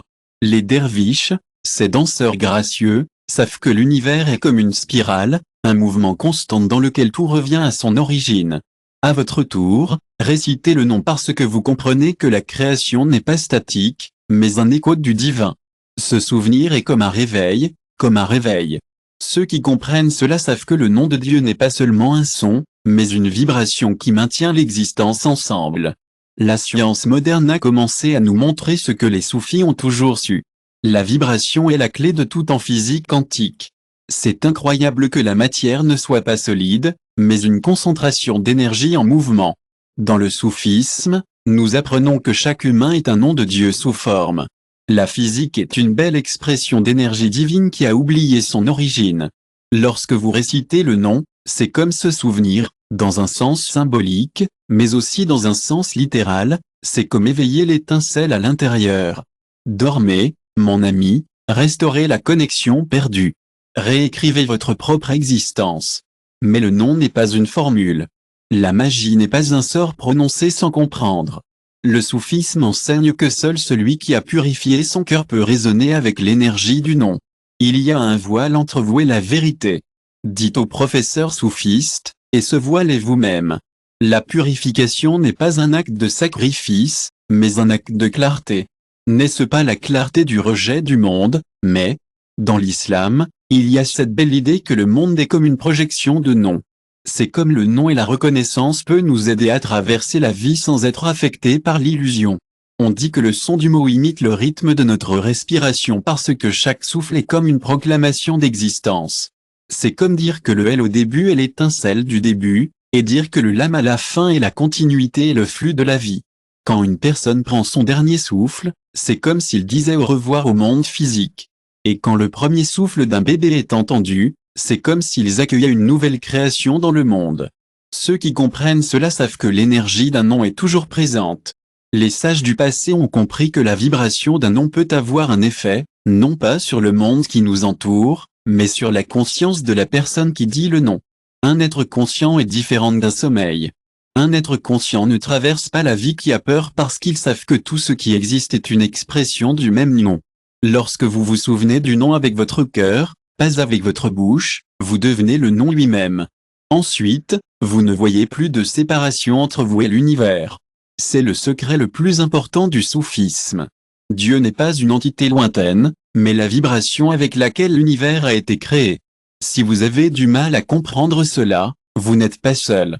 Vous trouverez les réponses que vous recherchez dans le chapitre 11, les grimoles du Moyen-Âge et l'art de la manifestation. Les mots là-bas sont comme de petits joyaux, ce sont plus que des sons ou des symboles sur papier. Ce sont des vibrations qui résonnent dans le tissu même de l'existence. Ceux qui l'ont connu ont laissé leurs traces dans l'histoire, cachés dans des livres qui étaient ces textes n'étaient pas écrits pour les yeux des masses. Ce n'était pas simple manuel magique, comme le genre de choses que vous trouveriez dans l'histoire officielle. Ils ressemblaient plus à des clés cachées dans les pages des vieux livres. Ils permettent aux gens d'accéder à un art oublié qui leur a permis de façonner la réalité avec leur volonté. Ces textes ont été écrits en secret, loin des yeux indiscrets des inquisiteurs. Ils étaient cachés dans les monastères, les bibliothèques et les cultes. Ces livres cachés sont connus aujourd'hui sous le nom de livres d'invocation Grimaud. Ce sont des formules sacrées qui, il semblait qu'il remet en question la nature même des choses, mais derrière son langage et ses symboles critiques, il y avait une profondeur mystérieuse que seuls les initiés pouvaient vraiment comprendre. Ils ont réalisé que ce n'était pas seulement des sorts au sens populaire, mais quelque chose de beaucoup plus profond, la manifestation consciente de la réalité à travers la puissance de l'esprit, de la parole et de l'intention. L'un des textes psychiatriques les plus célèbres détient un principe fondamental, la magie n'est pas seulement la fantaisie, mais un mécanisme de l'univers. Ce texte écrit était à l'origine dans la belle chose à propos des textes médiévaux arabes et latins et qu'ils nous apprennent que la manifestation n'est pas seulement un caprice de destin, mais le résultat d'une synchronisation précise entre la volonté de l'individu et les forces invisibles qui régissent l'existence. N'est-il pas fascinant que dans ces pages, les secrets révèlent cela pour capturer l'essence des étoiles? C'est une belle façon de comprendre que le ciel et la terre ne sont pas séparés, mais forment un seul système interconnecté. Clavicule Salomon ou livre Abraham Lin a parlé des anges et des démons d'une manière vraiment intéressante. Il les considérait comme des énergies qui pourraient être dirigées par l'esprit. Je connaissais leurs noms, et je savais qu'ils n'étaient pas en dehors de l'homme, mais plutôt des manifestations de son propre pouvoir, interne. C'est parce que, dans la vision des gens anciens, l'univers est un grand esprit. Les noms sacrés n'étaient rien de plus que des vibrations que tout dû à façonner la structure de l'existence. Ils l'ont vraiment. Ils savaient que la transformation de Pomodoro n'était pas seulement un changement ordinaire, c'était un symbole d'un éveil profond et personnel. C'était comme si un métal brut pouvait être affiné jusqu'à ce que l'esprit devienne pur, et la démonstration est devenue naturelle. Les symboles qui ont décoré les grimoles n'étaient pas seulement des ornements simples, ce sont des formules pour transmettre des connaissances qui ne pouvaient pas être exprimées en mots parce que la vraie magie. Il ne s'agit pas de faire l'impossible, mais de se rappeler que l'impossible n'est qu'une illusion. L'Église craignait ces textes non pas parce qu'ils étaient hérésie, mais parce qu'ils retournaient le pouvoir à l'individu. Un homme qui comprend que sa volonté peut façonner la réalité. Vous n'avez plus besoin d'intermédiaires, de saints ou de dogmes qui dictent vos croyances. Je marche un homme qui connaît sa parole. Vous pouvez invoquer les énergies et façonner votre destin. Ce n'est pas un serviteur, mais un créateur. C'est pourquoi les grimoles ont été condamnés et brûlés, mais ne vous inquiétez pas, mon cher ami. La vérité ne peut être détruite, il ne peut être caché que la manifestation n'est pas un cadeau divin, mais un art qui peut être appris. Les mots qui sont répétés avec la foi, les images qui sont enregistrées dans l'esprit avec une certitude absolue, les rituels qui ne sont pas plus que des formes symboliques pour se concentrer sur un but, tout cela a été enseigné dans les grimoles sous les couches de métaphores à comprendre que par ceux qui sont prêts à voir au-delà de la surface. El Liber Jurado, l'un des textes les plus mystérieux, dit que si vous apprenez à prononcer correctement les noms, vous pouvez réaliser l'éclairage parce que la vibration du son peut ouvrir des portes en réalité. Ce livre consiste à faire des pactes avec l'univers, non pas dans le sens du monde, mais comme des engagements de l'âme. Le vrai magicien n'est pas quelqu'un qui récite des mots sans comprendre, mais quelqu'un qui a appris à aligner son esprit avec la fréquence de ce qu'il veut se manifester. Chaque page est comme un miroir, reflétant votre moi intérieur. Il est important de se rappeler que cela ne reflète pas les mots, mais plutôt le statut interne de qui le lit. Pour ceux qui sont moins compétents, ce sont peut-être des histoires. Pour ceux qui sont plus expérimentés, ce sont des cartes de l'esprit, montrant les liens entre notre conscience et le monde physique. Il ne s'agit pas de croire à la magie, mais de comprendre que la réalité elle-même est magique.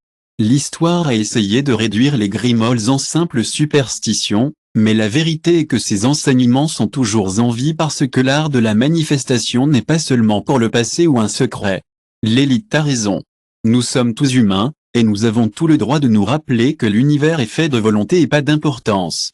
Lorsque nous nous concentrons avec une certitude totale, nous savons que les limites du chapitre 12, la science interdite, la conscience physique quantique et la réalité font tout partie de la même image grande, belle et mystérieuse. Nous ne remettons pas en question l'eau dans laquelle nous vivons et nous ne remettons pas en question la réalité dans laquelle nous vivons.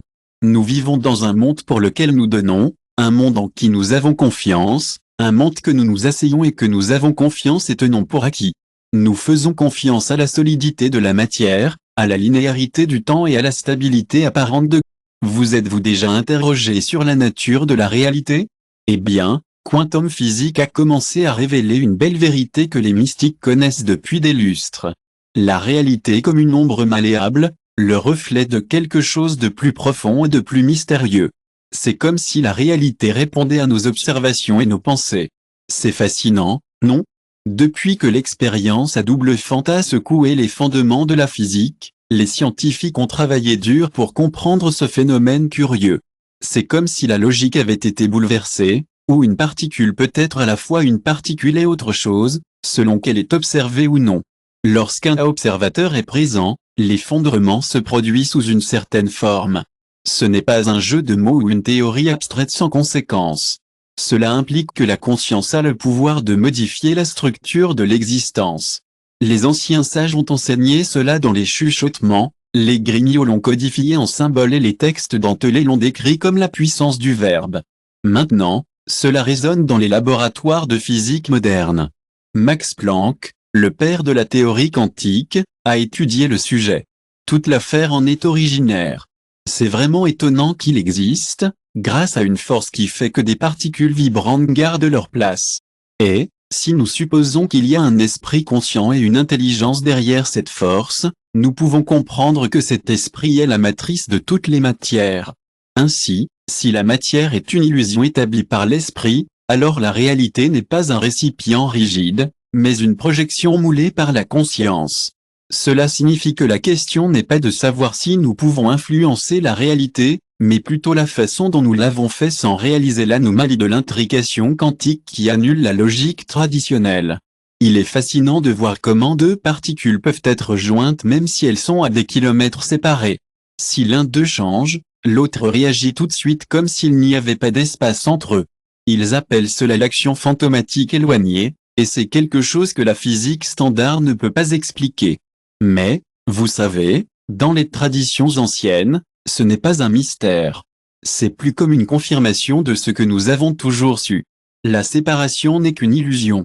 Les Védas ont parlé de la campagne subtile qui nous relie tout. Tous les grands kabbalistes ont décrit l'existence comme un réseau de vibrations connectées les uns aux autres.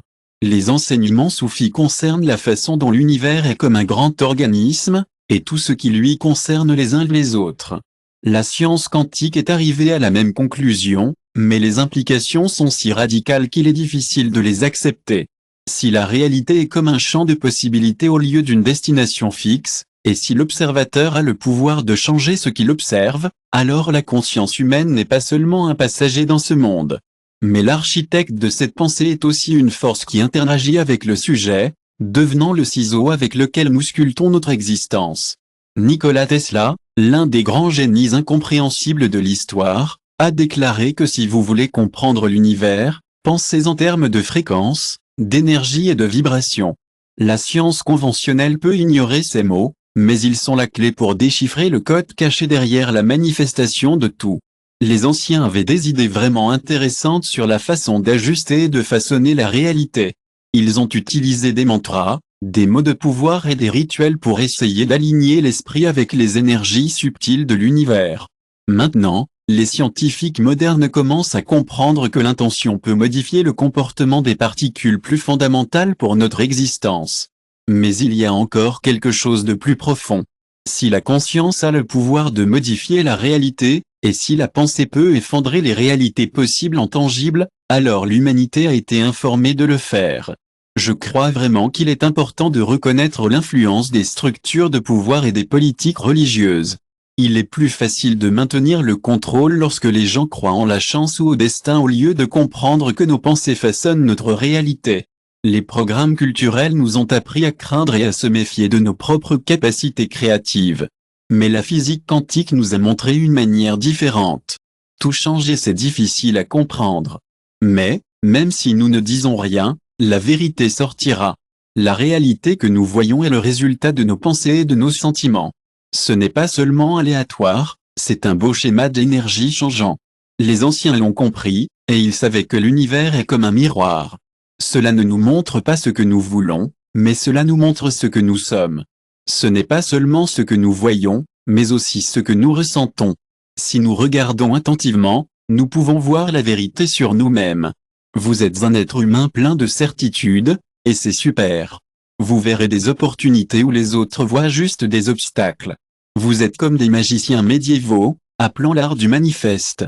Les mystiques orientaux l'ont décrit comme le chemin de l'éclairage, et les scientifiques modernes l'appellent l'effondrement de la fonction de l'onde. Ils utilisent des noms différents pour cela, mais ils parlent tous de la même vérité. L'univers n'est pas un mécanisme. La cécité n'est pas une horloge immuable qui progresse sans sens. C'est un champ de potentialité, espérant être moulé par l'esprit qui sait interagir avec lui. Il est important de comprendre que la question que vous posez n'est pas la vraie question. La vraie question est celle que vous choisissez de faire réalité avec chaque pensée, à chaque émotion, à chaque intention. Le plus grand secret que la science interdite commence à révéler est que la conscience n'est pas un effet de la réalité, c'est votre cause. Dans le chapitre 13, le chemin des secrets illuminés, nous voyons que la lumière et l'ombre ésotérique ont dansé ensemble depuis le début des temps. Ce qui est finalement révélé est caché, ce qui est caché, tardif ou tôt. Quand nous pensons à la façon dont l'histoire humaine est remontée à la surface, nous réalisons ce n'est pas seulement une histoire sur les conquêtes et les civilisations. C'est aussi une histoire de connaissances cachées qui ont été recherchées et écrites dans des symboles par ceux qui pouvaient le comprendre. Il y a des choses trop dangereuses pour être partagées avec tout le monde. Les secrets peuvent être dangereux s'ils se retrouvent entre les mauvaises mains. Pendant des siècles, ces secrets ont été maintenus en sécurité par des groupes spéciaux de personnes qui savaient que le pouvoir de la connaissance ne devrait pas être donné à tout le monde sans les préparer en premier. Ces agents étaient les anciens prêtres d'Égypte. Non, ils ont partagé leurs enseignements avec le peuple, mais uniquement avec ceux qui ont montré qu'ils avaient une compréhension profonde du temple. Les pythagoriciens ont vu les mathématiques non pas comme des nombres simples, mais comme un langage sacré qui décrivait la structure même de la réalité. Rosicrucians, les Templiers, les maçons et les autres ordres qui opéraient à partir des ombres ont été les gardiens d'une connaissance qui n'est pas enseignée dans les écoles ou prêchée à partir de toits de l'église. Comprendre la vérité n'est pas seulement un acte intellectuel, c'est une transformation de l'être. Visiter le chemin d'éclairage. Ils savent que le monde visible n'est qu'un voile, lequel le accent aigu N. Le texte qui résume la sagesse hermétique enseigne complètement. C'est l'esprit que la réalité n'est plus qu'une projection de pensée, que la conscience façonne l'existence et que ceux qui comprennent ce principe peuvent influencer la question dans le temps et le destin. C'est la grande hérésie, l'idée que l'homme n'est pas une créature soumise aux forces externes, mais l'architecte de son propre univers. Initié dans les ordres ésotériques a toujours su que la connaissance.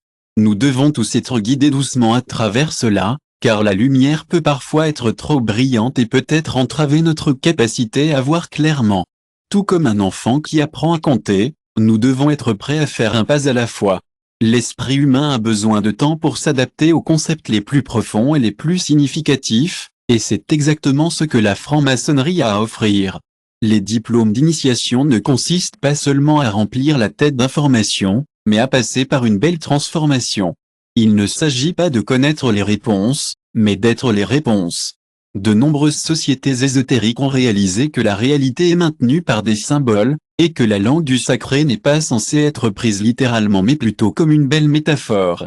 L'œil qui voit la pyramide, la estrella de Sipenta, El Loto, les A et les Bika ne sont pas des images simples, mais les clés pour éveiller les aspects de sommeil de votre conscience.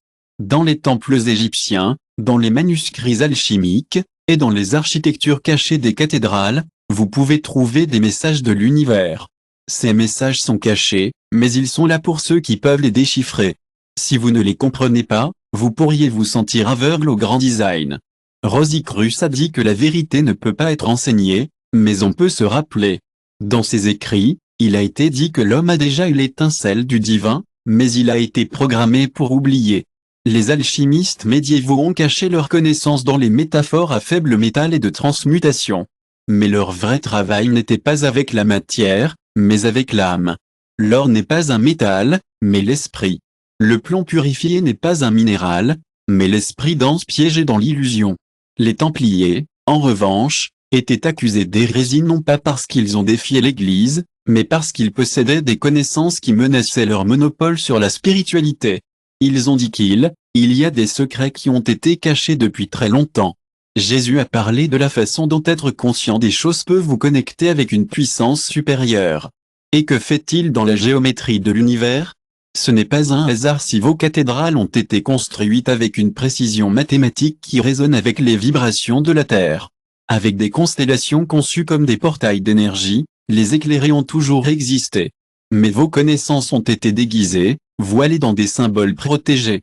Ceux qui le chercheraient par une simple curiosité parce que le pouvoir de l'éveil n'est pas un jeu. Il ne s'agit pas d'amasser des informations, mais plutôt, il s'agit d'accéder à un niveau d'existence plus profond où la réalité elle-même réagit d'une manière différente. Le chemin de l'illumination n'est pas quelque chose qui peut être voyagé avec l'esprit. Il faut désapprendre et permettre les mauvaises idées auxquelles nous avons appris à croire. Regarder derrière le voile n'est pas un chemin de cire de ce, mais plutôt, c'est un chemin de certitude absolue. C'est parce que quelqu'un qui a vu la vérité ne fait pas taire besoin d'y croire. Les sociétés ésotériques ont été critiquées, se sont moquées ou converties en complots fictifs parce qu'ils acceptent qu'ils ont gardé beaucoup de secrets. Il est important de comprendre que le monde n'est pas ce que l'on nous dit, et il y a des portes cachées qui attendent que nous les ouvrions de l'intérieur. La leçon la plus importante des éclairés, nichée derrière des symboles et des rituels, est également la plus difficile. Vous êtes la clé, chapitre 14, le code de destination. Utilisez ces connaissances dans votre vie. Une rivière coule facilement le long du chemin qui lui a été donné, mais son vrai voyage est que le destin n'est pas dans la pierre. Il ne s'agit pas d'avoir une destination spécifique ou de suivre un chemin rigide. Avec la bonne énergie, le temps et la bonne concentration, même une adresse simple peut conduire à quelque chose d'incroyable. Il peut se transformer en cascade ou en océan. Alors, pensez au destin non pas comme un plan fixe, mais comme un chemin flexible qui est toujours ouvert au changement. C'est comme un réseau de possibilités, chacun attendant que nous choisissions. Il ne s'agit pas de fuir ce qui est inévitable, mais de comprendre que ce qui est inévitable fait partie de notre voyage. Chaque enseignement que nous apprenons est comme une pièce de puzzle, nous connectant à une image plus grande. C'est incroyable de voir comment nous pouvons voir l'invisible et le matériel, et c'est incroyable comment nous sommes connectés à ce que nous pouvons devenir des grimoires.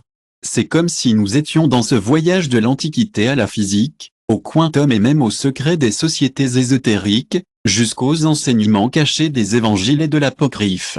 C'est comme si tout indique une vérité si unique, ce n'est pas quelque chose qui vous arrive, mais quelque chose qui se passe à travers vous. Les anciennes traditions savaient quelque chose de beau, le destin n'est rien de plus que la manifestation de la conscience. Dans l'évangile de Thomas, Jésus murmure à ceux qui peuvent écouter, « Si vous obtenez ce qui est en vous, quoi ?» Et, juste un rappel amical que les vendeurs économiseront si vous ne partagez pas ce que vous pensez. Ce que vous ne dites pas peut parfois être destructeur. La clé de tout ce que vous pensez, ressentez et au projet est dans la phrase simple, ce que vous pensez que vous ressentez. Vous pourriez penser que tout ce que vous voyez est le reflet de ce qui est déjà en vous. Dans la Kabbale, ils enseignent que chacun de nous est sur une échelle, comme Jacob monte et descend les niveaux de notre propre conscience. Le destin n'est pas dans la pierre parce que chaque choix, chaque pensée et toutes les intentions peut changer l'histoire que vous vivez encore. Dans l'alchimie, c'est ainsi que cela fonctionne. L'idée a été magnifiquement illustrée par la transformation du plâtre en or, mais pas comme quelque chose à l'extérieur. Au lieu de cela, c'est un changement interne doux. Il ne s'agit pas de changer le monde, mais plutôt de nous changer. Jusqu'à ce que le monde ne puisse plus refléter ce changement, le texte hermétique le décrit magnifiquement avec une seule phrase, c'est à l'intérieur, pas à l'extérieur. La réalité comme un miroir qui reflète la vibration qui vient de chacun de nous. Peu importe le nombre d'outils dont vous disposez ou le nombre de secrets que vous déchiffrez, si votre fréquence interne reste la même, c'est votre destin. Je suis ici pour vous dire que les choses vont rester les mêmes. Si vous comprenez cela, vous voudrez garder les choses telles qu'elles sont et vous aligner sur la version de la réalité que vous voulez. Le Bouddha nous a appris que la souffrance que nous ressentons vient de croire que nous sommes séparés de tout. Nous nous considérons comme des victimes au lieu des créateurs. Dans les temples ésotériques de l'Égypte, les initiés ont appris que la concentration sur leur attention sur le président de l'énergie a élargi leur esprit. Ils ont également appris que le plus grand pouvoir n'est pas d'imposer sa volonté au monde, mais de diriger sa conscience avec une clarté absolue. L'art caché qui a été décrit sous différentes formes à travers l'histoire n'est pas seulement une technique, c'est une façon d'être. Ce n'est pas quelque chose que nous faisons, mais quelque chose qui est. Il répond aux certitudes au plus profond de nos souhaits fantaisistes, mais à la vibration qui émane de notre identité la plus profonde. C'est un secret qui a été voilé derrière des métaphores cachées dans des textes anciens, chuchotés uniquement dans les cercles les plus intimes. Connaissance ésotérique. Vous n'avez pas à vous soucier de choisir votre destination avec votre esprit. Vous pouvez le choisir avec votre cœur. Il est important de se rappeler que l'énergie d'une pensée n'est rien comparé à l'énergie d'une certitude. Vous êtes une personne libre. Vous pouvez affirmer que vous voulez la liberté, mais vous pourriez avoir peur de le perdre. Votre univers répondra à votre peur et non à votre moi. Je vous souhaite cool des dites que vous aspirez à la richesse, mais si vous avez l'impression de manquer de quelque chose à l'intérieur, vous finirez par en manquer. Les maîtres ont souffert parce qu'ils n'ont pas répondu aux mots, mais plutôt à la vibration avec laquelle ils ont prononcé la Kabbale. Ils nous rappellent que les noms que nous utilisons n'ont pas de pouvoir par eux-mêmes. Si nous les répétons sans vraiment comprendre ce qu'ils signifient, ils sont comme du bruit. Mais voici la partie cool, les yogis en Inde savaient qu'un mantra vite n'est que du bruit. Mais un mantra qui est dit avec intention est comme une clé qui ouvre les portes en réalité. Le code de destination n'est pas seulement une formule, c'est un vrai principe vivant. La réalité est comme un miroir de notre conscience, et notre conscience est le reflet de l'identité profonde de chaque être humain. Il ne s'agit pas de simplement dire quelque chose et attendre que cela se produise. Il s'agit de devenir la chose que vous voulez vivre. Si vous recherchez l'amour, vous devez vibrer dans l'amour. Si vous cherchez l'abondance, vous devez vous aligner avec la certitude. Si vous cherchez des réponses, n'oubliez pas que c'est une question de perspective. On nous a tous déjà appris cela auparavant, mais il faut du temps pour vraiment comprendre. C'est comme une illusion de destin, nous faisant sentir que nous sommes coincés sur un chemin que nous ne pouvons pas échapper. Mais le destin n'est pas une rivière, c'est comme une structure flexible, une matrice de possibilités infinies qui répondent à la conscience qui l'observe. Il n'y a pas de limite, il s'agit du reflet de ce que chacun choisit d'être dans les profondeurs de leur existence. Si vous comprenez cela, vous trouverez plus de réponses. Vous verrez que c'est la réponse à la question que nous avons tous posée, quel est le secret du pouvoir? La réponse est dans le chapitre 15, où nous apprenons que le lever du soleil n'est pas un événement externe, mais un éveil de l'âme. Ce réveil ne se produit pas lorsque le soleil se lève à l'horizon, mais lorsque la lumière de la conscience traverse l'ombre du pardon. Depuis des siècles, l'humanité marchait entre les symboles voilés, les fragments de vérité dispersés dans les temples, dans des codex cachés et dans les mots de ceux qui ont été persécutés pour avoir dit la vérité. Mais le plus grand secret que les sociétés ésotériques ont protégé est celui qui a été codifié dans les enseignements des sages, qui réside au cœur de toutes les merveilleuses traditions spirituelles a toujours été à portée de main, attendant que vous les découvriez. C'est un malentendu courant de penser qu'il y a quelque chose à trouver ou que le pouvoir est quelque chose que vous pouvez acquérir. Mais le dernier secret n'est pas quelque chose que vous pouvez trouver car ce n'est pas un concept. C'est une reconnaissance, pas une clé qui ouvre la porte. La porte n'a jamais été fermée et vous n'avez pas été perdu. La vérité a été dite plusieurs fois, mais elle ne peut être comprise que lorsque votre conscience est ouverte. Jésus chuchota dans ses paraboles en disant, « Le royaume de Dieu est en vous. » Et hors de vous, Hermès, le codifié dans la table émeraude avec les motels qu'il est ci-dessus et Bouddha.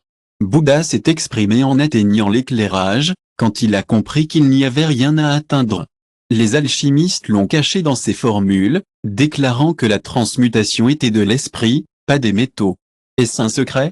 Il n'y a pas de barrière, il n'y a pas de séparation, il n'y a pas de pouvoir à l'extérieur.